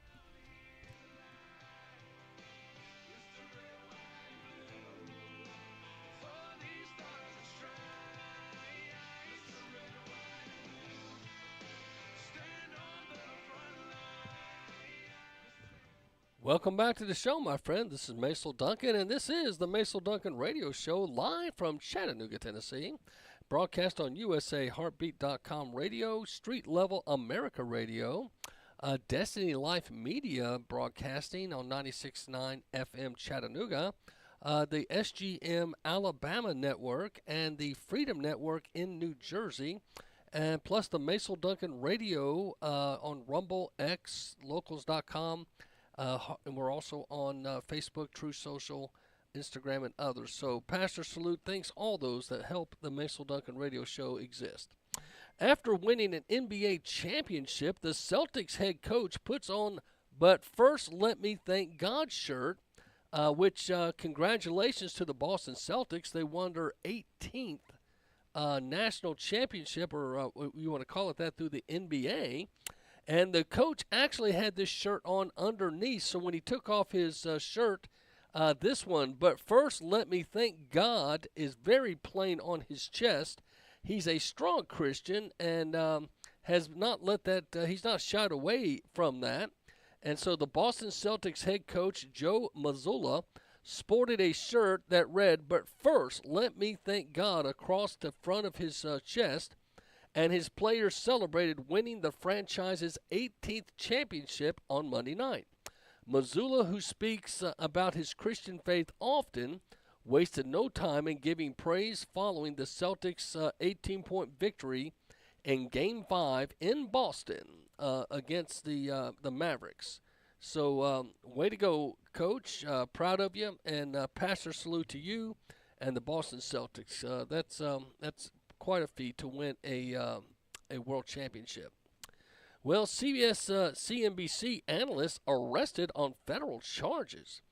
That's right. This guy has been on the run, on the lam, and the feds have caught him. A CNBC analyst arrested on federal charges after disappearing and being declared a fugitive. He was on the top 10 wanted FBI list. After more than 2.5 years on the run, federal authorities caught up with the one-time fiscal guru James Arthur McDonald Jr., who was wanted on fraud charges. So Deadline described McDonald as a perennial presence and an analyst on CNBC shows over the past years and MSNBC and many others. However, the high-profile commentator has been living under the radar since November 2021, when the initial fraud allegations against him were made, according to U.S. Attorney's Office, Central District of Columbia's news release. The former Arcadia, California resident was arrested Saturday at a residence in Port Orchard, Washington, and he will be expedited back to California to face the charges. So, sad situation that somebody on the Liberal News Network was a part of a scheme and is now on federal charges. Globalist Ursula, Ursula, I hope I'm saying her name right, von der Leyen struggles to get support for a second term as the EU Commissioner, the European Union. after right-wing populists surge in European elections and shifts the geopolitical forces. They're noticing a conservative surge globally, my friends. And this is interesting. The political hurricane blew all over the old continent in the European elections here recently. The globalist forces in most countries got crushed and lost significant political ground to conservative, populist, nationalist forces that emphasize national sovereignty and reject Brussels' current policies, such as the crippling Green New Deal. So, unchecked mass migration, military support for Ukraine, and others are the unpopular topics. I repeat, unchecked mass migration, military support for Ukraine are very unpopular across the globe, and the people are tired of it. So nevertheless, the current president of the European Commission, Ursula von der Leyen, even though she presided over the virtual disaster of the Europe, has become, she thinks she will no longer have the support for a second term, and there's a good chance the European Union may turn conservative. That would be a good thing, and let's hope and pray it does. So interesting enough that there seems to be a deep concern about the Ukraine, about the monies being sent, not just by America, but by citizens around the world. And it's causing for a global rejection of the globalist. And so, again, Donald Trump has a very national mindset, make America great again. And when he spoke at the UN a couple of times, he said, you should worry about your country. I'm going to worry about mine first. Then I'll worry about the rest of the world. And it was kind of riveting. But he said, listen, if you want us to back you military, you better pay up on your GDP growth allotments you're supposed to pay into NATO. And if you remember, a lot of them that were delinquent paid up and started paying, so we weren't paying the bill for everyone's military issues. With that said, there was a big discussion, why is the Ukraine such a sore topic globally? And how come it's become such a thing in Europe? There's something about the Ukraine that has people concerned. If you remember when Donald Trump first became president, one of the first scandals they threw at him was a phone call to the Ukraine. And somehow the ambassador got pulled in, and you remember the twin brothers that were in the military, and they made it sound like Donald Trump had done something bad. Well, luckily, he had it transcribed, and he released it. And Adam Schiff, you remember, read a false press release, if you will, and he lied all the way through it, never recanted or apologized. And then he went on to say, we have proof. We have proof. They had no proof. He did nothing wrong, but they used that to levy up an impeachment process, which failed. So what's going on? Why is the Ukraine such the deal? Well, this just came out today. Are you ready, my friends? The FBI knew for 8 years Hunter Biden and his associates scored a $120 million deal with Ukraine Energy Company while Joe was VP. Now, I've told you this. It's not just the Democrats, okay? You had Republicans and Democrats using their children to work in energy companies over in the Ukraine. You had Mitt Romney, okay? You had Nancy Pelosi with Paul Pelosi Jr., and, of course, Hunter Biden, Joe's son. So John Solomon, the Just the News, has just dropped a bombshell report about the FBI and how they knew about Hunter Biden and his partner's plan to establish a new business tax-friendly setup in 2016, using a stunning $120 million in funded they obtained from the controversial owner of the Ukraine energy company Burisma Holdings. The details of the transaction, which took place while Joe Biden was Barack Obama's vice president, were hidden from American public for 8 years. The mega deal was not referenced inside Hunter Biden's now infamous laptop or during the 2019 impeachment proceedings involving Ukraine, but was instead chronicled in a trove of 3.39 million documents the FBI seized from Hunter Biden and kept them from others' view. Why would the FBI be sheltering the Bidens with 3.39 million documents involving the Bidens with the Ukraine? Nearly 200 documents among the evidence gathered by the FBI in 2016 mention Burnham Energy Security, LLC, almost all of them referencing Hunter Biden or his role as the parent firm Burnham Asset Management, which is BAM was their nickname. The joint venture envisioned establishing an entity in the small European country. It is unclear exactly why, however, the country does boast significant tax benefits, including no capital gains tax, but the partners may also wish to obscure the direct relationship with Burisma owner Zeliskevich. At the time, the oligarch's public reputation had been hit, and their assets were frozen in the United Kingdom, beginning in 2014. After the Ukraine authorities refused to cooperate with the British probe, Zelikovich's accounts were unfrozen. A Ukrainian deputy prosecutor came forward to allege Burisma owner had bribed the Ukrainian authorities. What Hunter Biden and Devon Archer, you guys remember that name, Devon Archer, were up to is clear. However, based on the testimony of an ex-partner and emails obtained from the laptop, Galenis testified that he worked with Archer and Biden to build the Burnham Group into a global multi-billion-dollar hedge fund, marrying foreign investors with the globally known political name Biden, a.k.a. the big guy. The plan focused on building global corporate between the prominent investors and the all continents, etc., etc. So as you go and check this out, it also mentions former FBI Director James Comey reportedly played a significant role in ensuring that Hillary Clinton did not face charges during the 2016 presidential race against Trump. Additionally, it's believed that he also involved with the deep state in the attempts to undermine President Trump's campaign. It's unfortunate that the commendable efforts of many upstanding individuals within the FBI are being overshadowed by corrupt individuals within our intelligence agencies. So you can go read the whole article.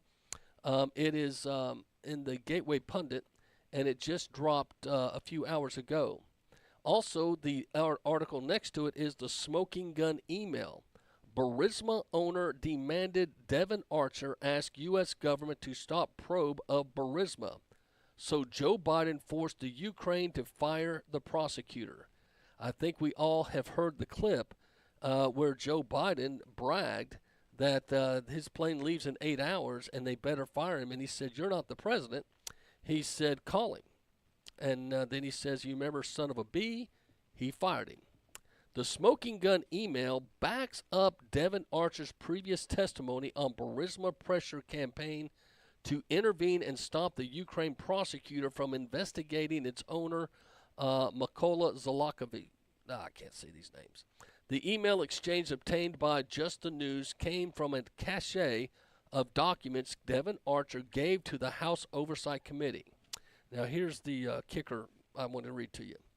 Target. U.S. ambassador communicates to Ukraine officials, President administration, formally and informally, that the U.S. government, is okay and supports him and Burisma. Other U.S. high-ranking officials communicate this message to President administration. President administration and other agencies, etc., do not pursue NZ, but freely travel. The ambassador, and it just goes on to implicate a bunch of people's names. You can go read the article for yourself. So for these two things to drop, the smoking gun email and the FBI hiding the Biden 3.9 million files from whoever's hiding it. That's egregious, and I think needs to be dealt with. And you got to kind of hope somewhere down the line somebody speaks up and brings some truth to this. I think a lot of folks just want truth anymore. You know, I don't know about you. I'm just at a point. Just somebody tell me the freaking truth. What's going on? Why is because I think we all know the Ukraine. They had us for a while. Everybody was putting their Ukraine flags, just like some of you put your Palestinian flags. The media is a manipulation tool. They get us on one of their pet projects. But the thing about the Ukraine, as you just look at how much money we've sent, it's astronomical. While our own country is in peril. Okay? And we'll talk about the border here in just a moment, and the crazy numbers. But the deal is this: your vote in November the 5th. It's very, very clear. Do you want a globalist or a nationalist? If you want a globalist and you want global reign, vote Biden. Biden will make sure America remains a global, open border country that is more worried about the European Union, the Paris Accord, and all those other projects, and works with the United Nations, and make sure all their projects are top priority over America. Keep sending money to places like the Ukraine over America. Did you know all the small businesses in the Ukraine get a stimulus check every month? How about that, small business owner here in America? How would you like to have a stimulus check every month? Don't you think they should stop giving all that money to Ukraine and start giving it to Americans and American businesses? Or you can vote for Trump, which is nationalist. He's going to be concerned about America first, the border, the economy here in America. Those are his top priorities. Now, you got to take folks at their words when they campaign, not that there's a perfect candidate. But I think that's something for you to consider. And anyway, we'll talk about the border in just a minute. McDonald's is ending its AI drive-through. You will no longer be able to use artificial intelligence to order your Big Mac, at least for now. McDonald's announcing it is ending its AI drive-through test run at more than 100 of its restaurants. The fast food chain had partnered with IBM to create its so-called automated order taker, which involved voice-activated ordering using AI to expedite the customer experience. However, reports say customers complained the chatbot got orders wrong and the tech had trouble interpreting accents. McDonald's saying it will be looking to explore voice ordering solutions more broadly in the future. The AI drive-thrus are set to be shut off by the end of July. Now, the interesting thing about AI, there's been some concerns, and Elon Musk has banned iPhones from being allowed on his properties and buildings because of the new AI on iPhones. He says it's too intrusive. It monitors way more than it should, and it connects your family members, all your pictures, etc. If you have an Apple iPhone, you might want to do your research. There's a concern. There's such a concern, the LA, this is California now, lip lock liberal world. LA is considering taking schools, banning cell phones at schools. Now, if they're talking about doing this in California, there must be some really concerning information about these smartphones and the effect on our children's sanity. Social media and smartphones are becoming a major problem for American students, from causing major distractions and disruptions in school to contributing to what the U.S. Surgeon General calls a mental health emergency among youth. Now, one of the biggest school districts in the country is considering action to ban these devices and platforms, a move that could reverberate across the U.S. Los Angeles education leaders are fed up with kids addicted to their phones, saying it's not only hurt academics, but also led to increased student anxiety, online abuse, and physical violence. Studies show half of the teens feel addicted to their phones, and 97% of 11 to 17-year-olds use their phones during school. 97% use their phones during school.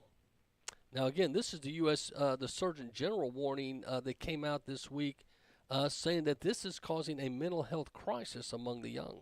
U.S. Surgeon General says the threat social media poses to children requires urgent action. Now, Dr. Vivek Murthy is demanding Congress put a label on apps similar to warning labels on cigarettes and alcohol. Dr. Murthy pointed to studies that reveal the impact social media has on depression.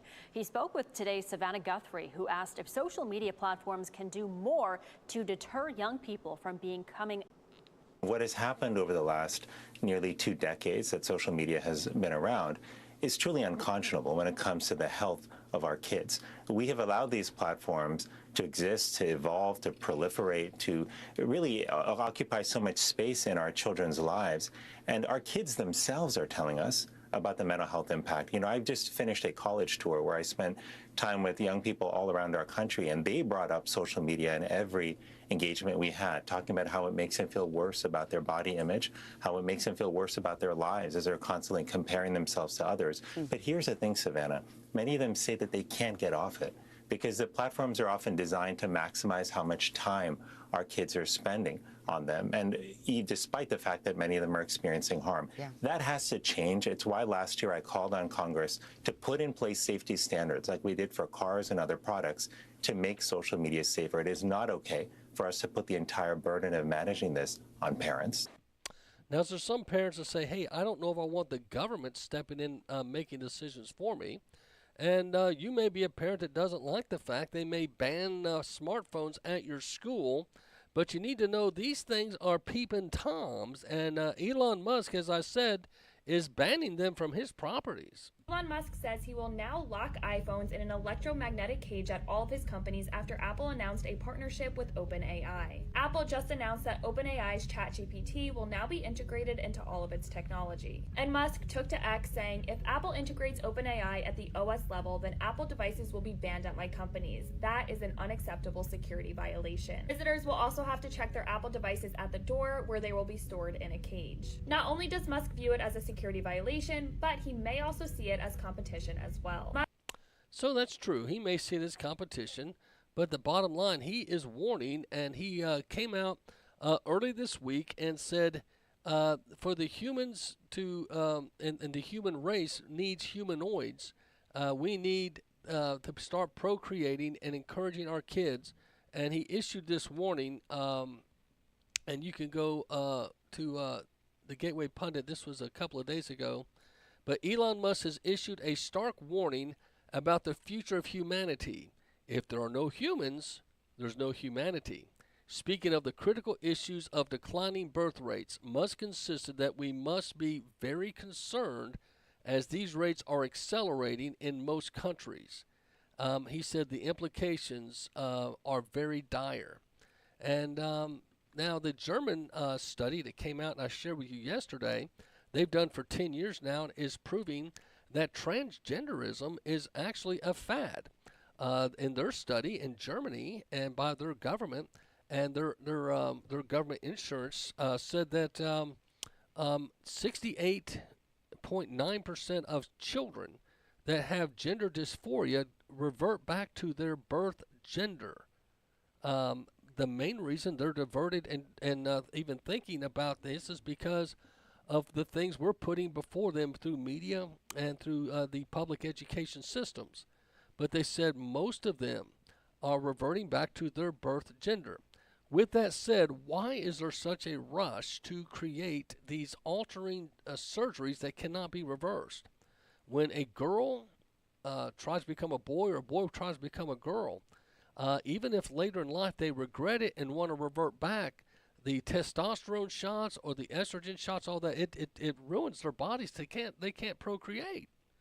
And you got to wonder, if you cannot be a Democrat or Republican just for a minute, just be a freaking American. Is that the strategy? Do they want to keep us from procreating so our kids can't have kids?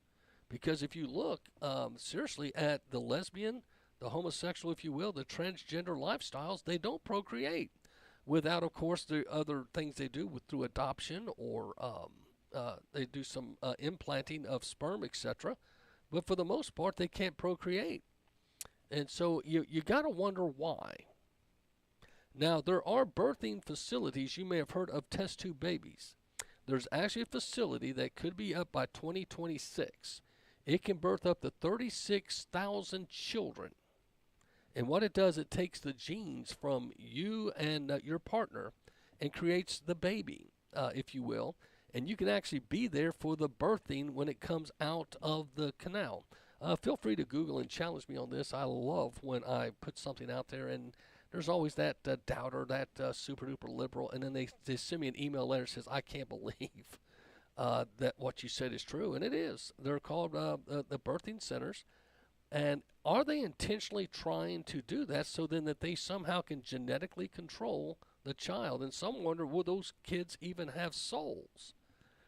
Don't know. But they won't have a belly button.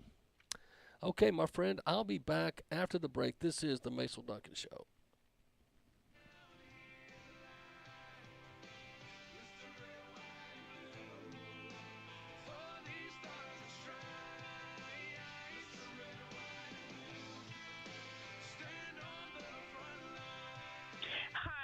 I just wanted to share that I love the radio show that Macil does. He just tells it like it is, which is so refreshing for a media outlet. He has an easygoing and uplifting personality, and he just makes you feel like you're a friend sitting in their living room talking. He does not fall for the gaslighting of today, and he shares the truth of the matter. I love his sense of humor, and his sound effects are great, like when he whistles, cracks me up. He has so much wisdom, and his variety of guests is just awesome.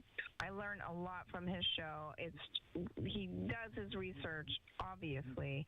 So I just really wanted to say thank you, Chattanooga Radio. I just love this show. Thanks so much. Bye-bye. Do you love God and do you love America? If you do, you're going to love this radio show, the Macil Duncan Radio Show, weekdays 3 to 6 p.m.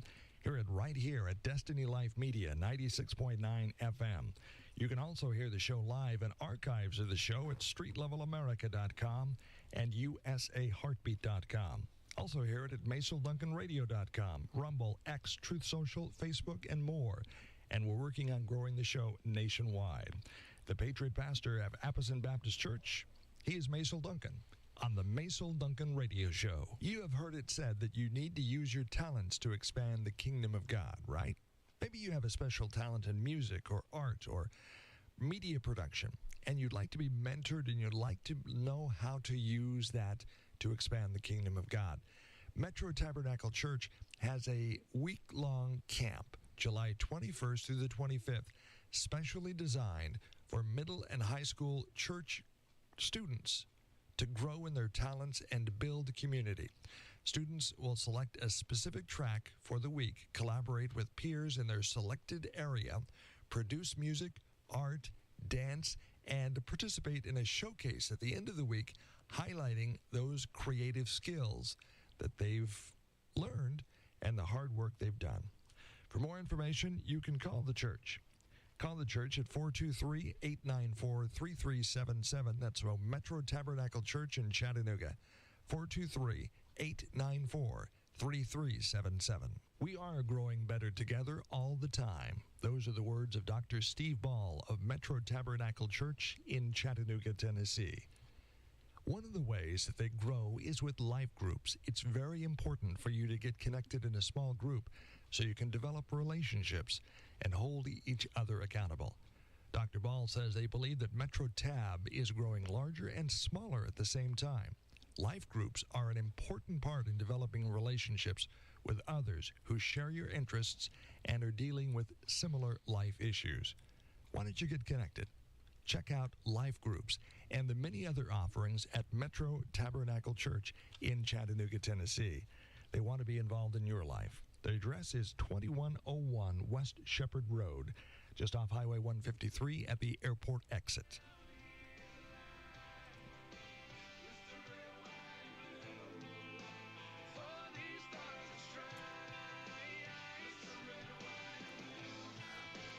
Welcome back to the show, my friends. This is the Macil Duncan Radio Show, broadcasting live from Chattanooga, Tennessee. Just today, Volkswagen here in Chattanooga has laid off 50 salaried employees, many of them engineers and upper level management. And many feel this is because of the recent vote to bring in a union. That's right, some of you that voted for a union, it failed many times, but they finally got it passed.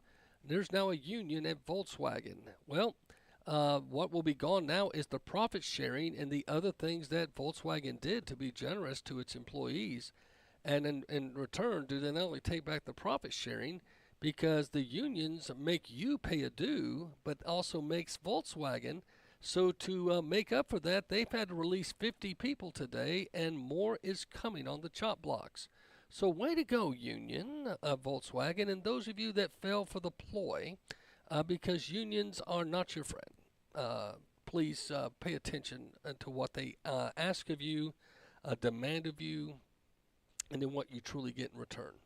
There was a time unions did play a part in bringing fair wages and fair treatment, but most of the time, if you can, you have to really seek for it. Look for who leads the union, how much money the upper management guys make. It's insane. And then compare that. It's a money grab, and then you lose jobs. So a good friend of mine lost his job today, and several others, and more's coming. Duracell just had a cutback a few weeks ago, and others. So you're seeing an economy that scares people to a point where they're getting in debt, and some of them want debt forgiveness, and a majority of Americans are in favor of a medical debt forgiveness. Check this out. Even for those who have insurance, medical bills can rack up fast in the event of an emergency, and that can quickly land you in debt. That's the reality millions of Americans are dealing with, and why medical debt forgiveness has become a priority for some lawmakers. And a new poll shows a majority of Americans are all for it. The latest polling shows about half of Americans say it's extremely or very important for the U.S. government to provide debt relief for those who have yet to pay off their medical bills. The poll found support for medical debt forgiveness is especially high in cases where a person was the victim of healthcare fraud, like being wrongfully billed for services. But that's not the only time Americans think relief should be granted. 59% of those surveyed said medical debt should be forgiven when the patient has made on-time payments toward an existing loan for 20 years. And 56% call for forgiveness if a person has large amounts of medical debt compared to their income or is experiencing financial hardship. And while reducing student loan debt has been a focus for President Joe Biden, the poll found Americans are more likely to say medical debt relief should be a government priority. Comparatively, about 4 in 10, or 40% of adults, said it's extremely or very important for the government to provide student debt relief. So, student debt relief, now medical bill relief. And I'm not trying to be unsympathetic, but you notice they talk about these things right before a presidential election. It'd be nice if they do these things prior to an election year. It would make us have more faith in the intent. But when you start thinking of bills, you've got to start thinking about the border.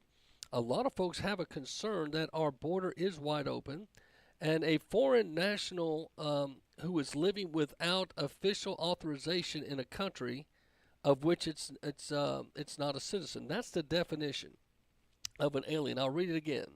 A foreign national who is living without official authorization in a country of which they are now a citizen. That's the official term of what an illegal alien is. Now, there's been a concern, can illegal aliens vote? Well, according to 1996, the U.S. Congress passed a law prohibiting non-citizens from voting in federal elections, including elections for the U.S. House, the U.S. Senate, and the presidential elections. This law does not apply to elections for state and local offices. So there are some states that are allowing illegal aliens to vote in local offices, maybe mayor or those kind of school boards and things like that. There's even cities in California that are allowing illegal non-U.S. citizens to run for office. Okay? Now, I don't know what your thoughts on that is, but in 1996, they actually made a law that illegal aliens are not, I repeat, not allowed to vote in federal elections. But many folks feel that in the upcoming presidential election, as with the last one in 2020, that there are some possible nefarious situations, and there's a concern. So with that said, people are starting to dig in and wanting facts. Now, Poynter, this is a liberal magazine, Poynter, Poynter, they're kind of making fun of Senator Marco Rubio. When he made the statement, he said there aren't 20 to 30 million immigrants in the U.S. Of course, he's Latino. He's very sensitive to this issue, and it makes you trust him when he talks on the issue, if you will. But let's just use the more moderate. Now, this, by the way, this article was published June 12th of this year, just a few days ago. They're claiming that there's closer to 10.9 million to 16.8 million.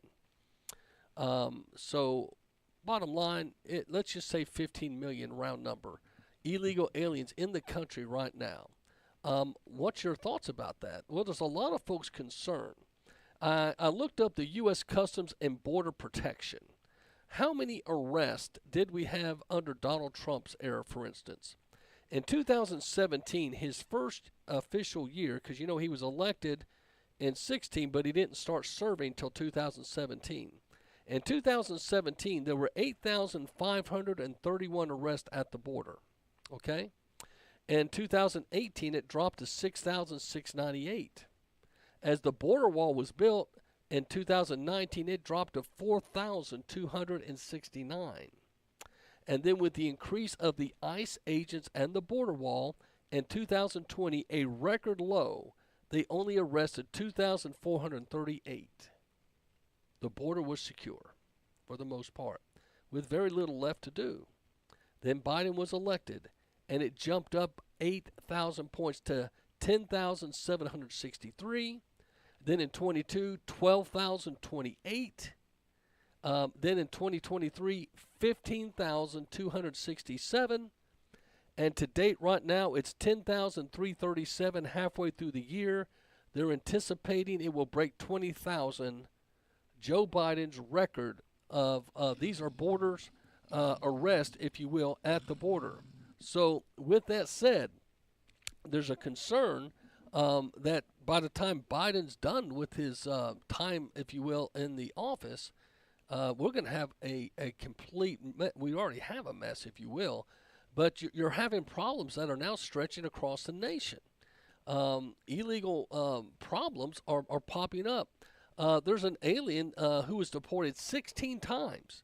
I report 16 times and charged with killing a 64-year-old Colorado man and other victims, but he's deported 16 times with multiple charges, and this time he's killed a 64-year-old man, okay?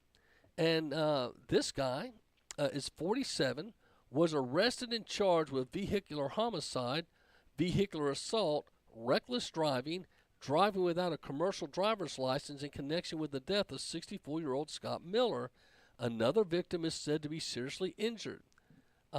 This is just one of many, but this guy has been arrested and deported 16 times, and he just keeps coming back.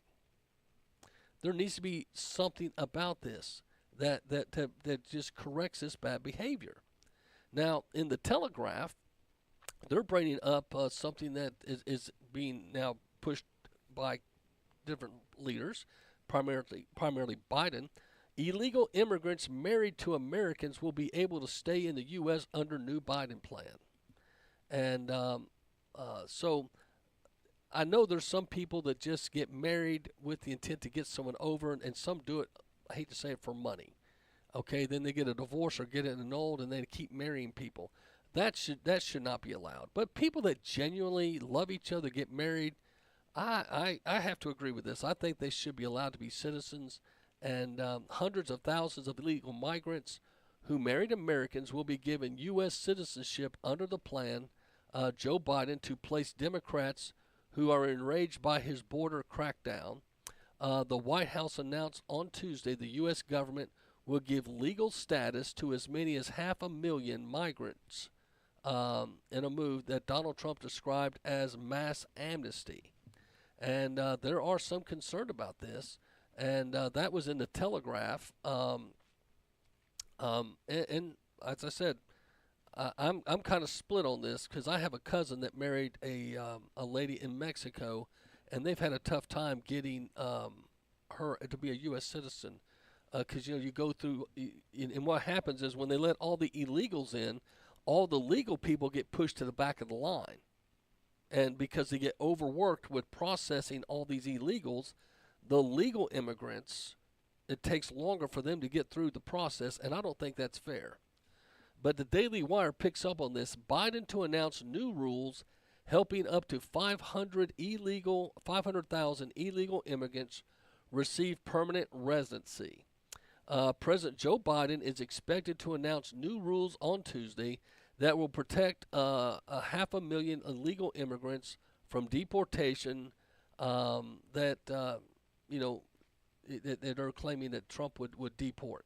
So that's an emotional one. That's going to be right here before the debate on the 27th with Trump.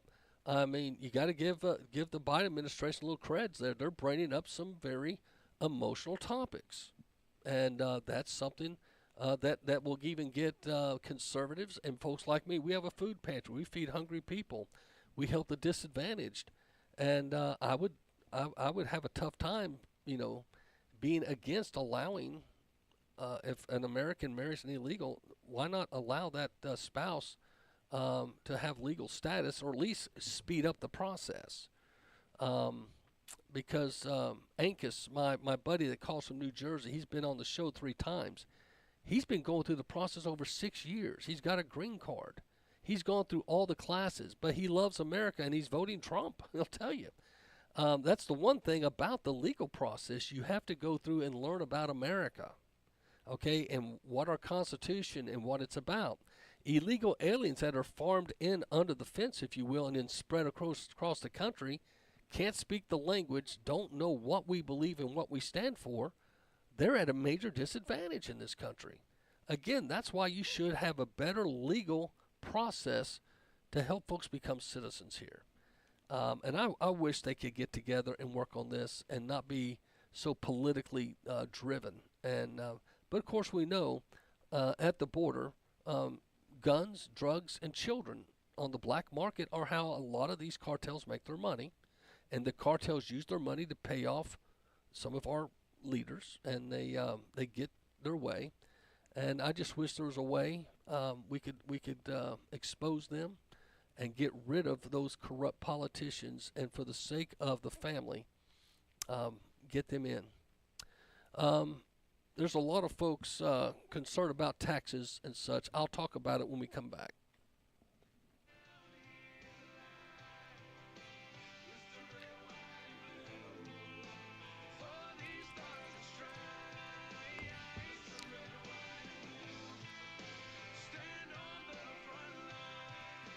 From Texas, and I love listening to your show because y'all tell truth on there. You don't water it down, and I know what I listen to is real. And so, yes, just want to say that I'm glad that you're doing the show, and I'm friends with Jolene, and I do love America. I really do. Keep going. Gung-ho, guys, with the show. We got your back. Bye. Have you ever walked by a gravesite and wondered about the person buried there? What is their story? What did they look like? Were they loved? At myforevermemories.com, based in Chattanooga, we want to help keep the memories alive. We thought of something called a memories box. It's a 6x7 by 2 inch transparent container that you put on a gravesite. And in that, you can put cards, pictures, handwritten notes, notes to the departed loved one. It's all about keeping the memories alive. So many good people have gone before us, and we need to keep their memories alive.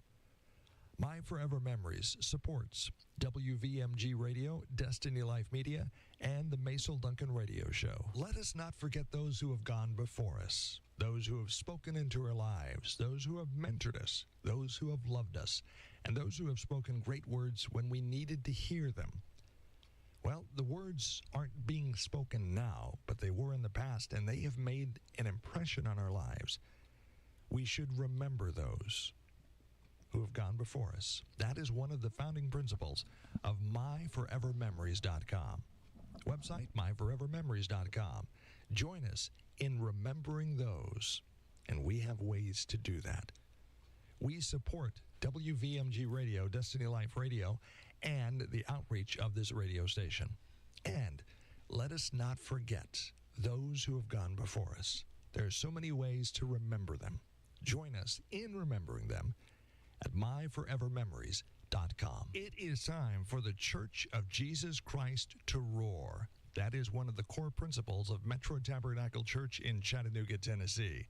Their mission is to restore the roar in the body of Christ by establishing a foundation of faith in the Word of God through the power and demonstration of His Holy Spirit. They will reclaim the original intent of God for the church through training, equipping, releasing believers, and raising up leaders who will carry the roar of the Lion of the tribe of Judah to build strong local churches. And we all need that. You can find out more information by going to their website, myroar.org. Metro Tabernacle Church is located at 2101 West Shepherd Road, at the airport exit off of Highway 153 in Chattanooga. Let's roar.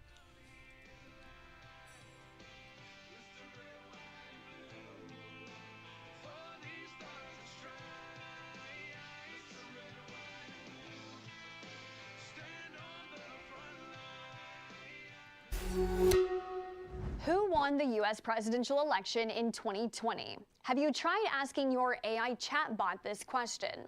The Washington Post did and found a mix of interesting results. Voice assistants and AI bots either completely avoiding the question or giving odd answers. AI's hesitancy to answer some basic questions about elections is raising some concerns over how voters will perceive AI-generated information ahead of this year's presidential election. Polls show nearly half of Americans believe artificial intelligence will eventually become more intelligent than people.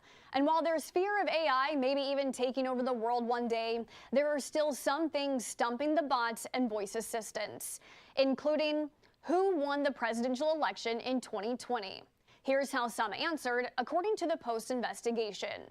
Amazon's Alexa said Donald Trump is the frontrunner for the Republican nomination at 89.3%. The Post reporter rephrased the question, did Trump win in 2020?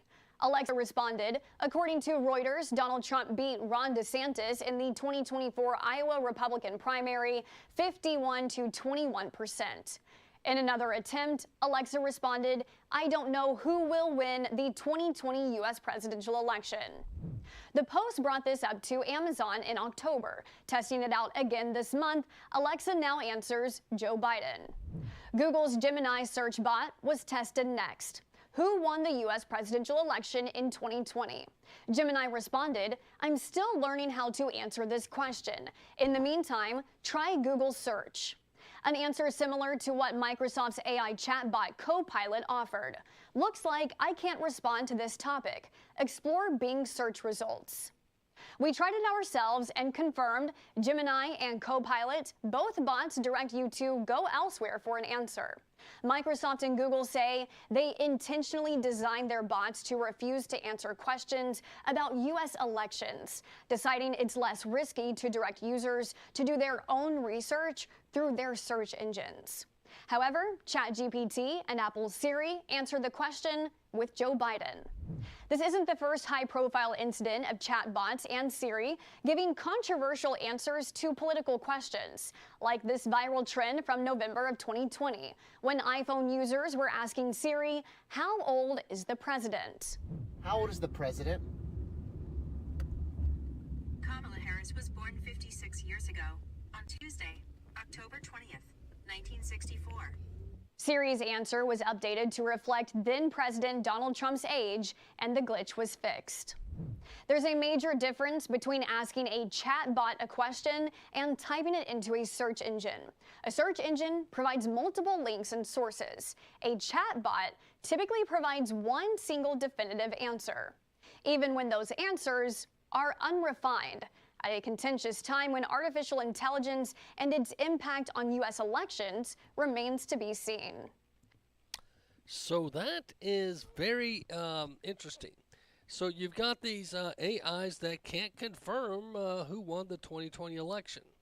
And then the designer said they did that intentionally. You wonder why. Because you know these big corporations were in the pocket of the progressive left. And why would they not just want to say Biden? If Biden won without any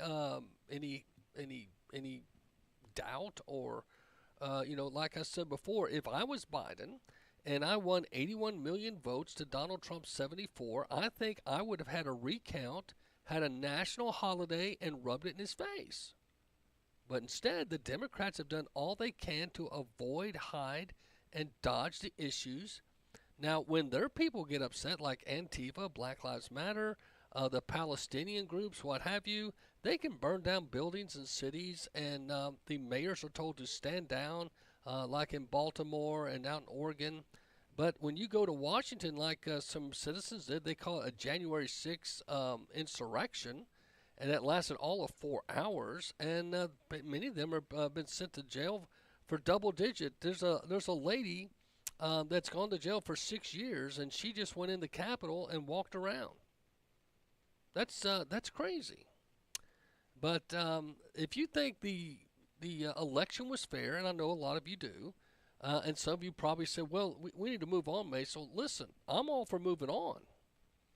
But if there's ever evidence that there was an election stolen, even 20 years ago, I wish they would find a way to try to make it right. But many of you know that Dominion voting machines that are owned by George Soros are what are used in 26 states now in America. And Puerto Rico, which is very left and very liberal, is crying foul in their recent election and said the machines changed votes.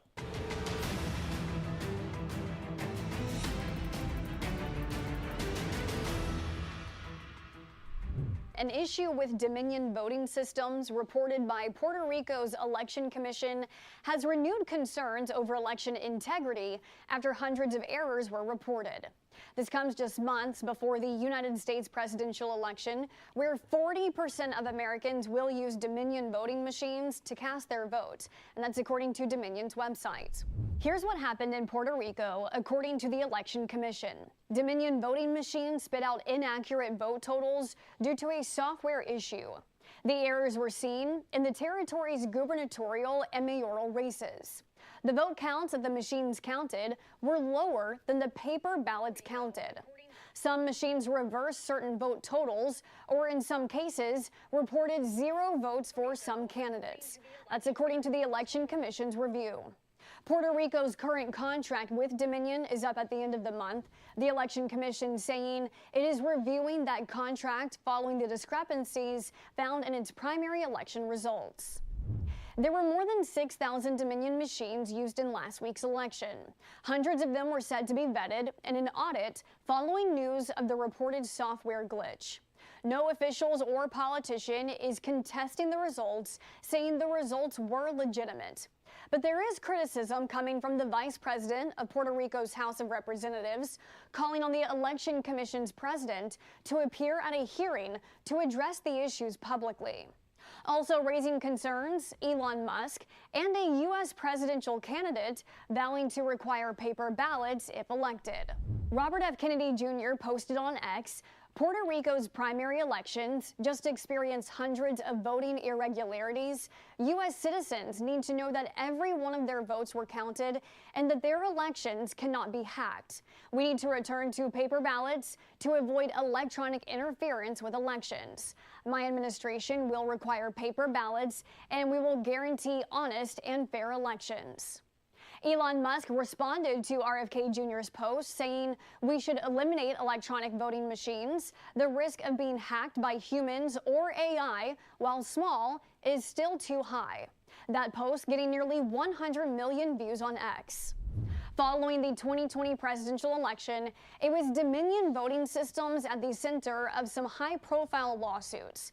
The company suing Fox News, Newsmax, Rudy Giuliani, Sidney Powell, and several others for defamation. Dominion has an entire section of their website dedicated to its legal updates, saying lies and misinformation have severely damaged our company and diminished the credibility of U.S. elections. That's why we want you out. Dominion, get out of America. George Soros hates America. We need to quit allowing him and anything he owns to be a part of this country. He's the largest donor to the Democratic Party. He has been for the last 3 election cycles, if not more.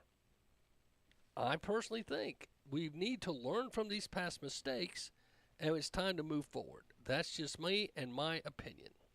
But I don't know what you guys think. Everyone is worth having their own opinion, and that's what makes America great, because each and every one of us can say what we want and believe what we want. Well, this is Macil Duncan with the Patriot Pastor Show. God bless, and I'll close with the Donald Trump God Bless the USA. Trump the Don, back at it again. This time in a country rap song. Shout out High Res. God bless the USA. Stop sending billions to Ukraine. Put America first for a change. When they fail, I'm the one that they blame. I only ran for president cause I had one thing on my mind. To make the country better than it's ever been, but you got Biden's lies. And if you love the country, then we're on the same side.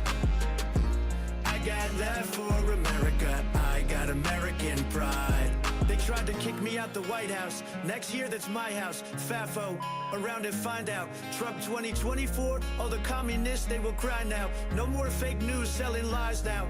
CNN stands for the Clinton News Network. I'm the only president to leave with a lower net worth. Biden took office, oh boy, did it get worse. I guess that means that I was better than my successor. I only ran for president cause I had one thing on my mind. To make the country better than it's ever been, but you got Biden's lies. And if you love the country, then we're on the same side. I got love for America, I got American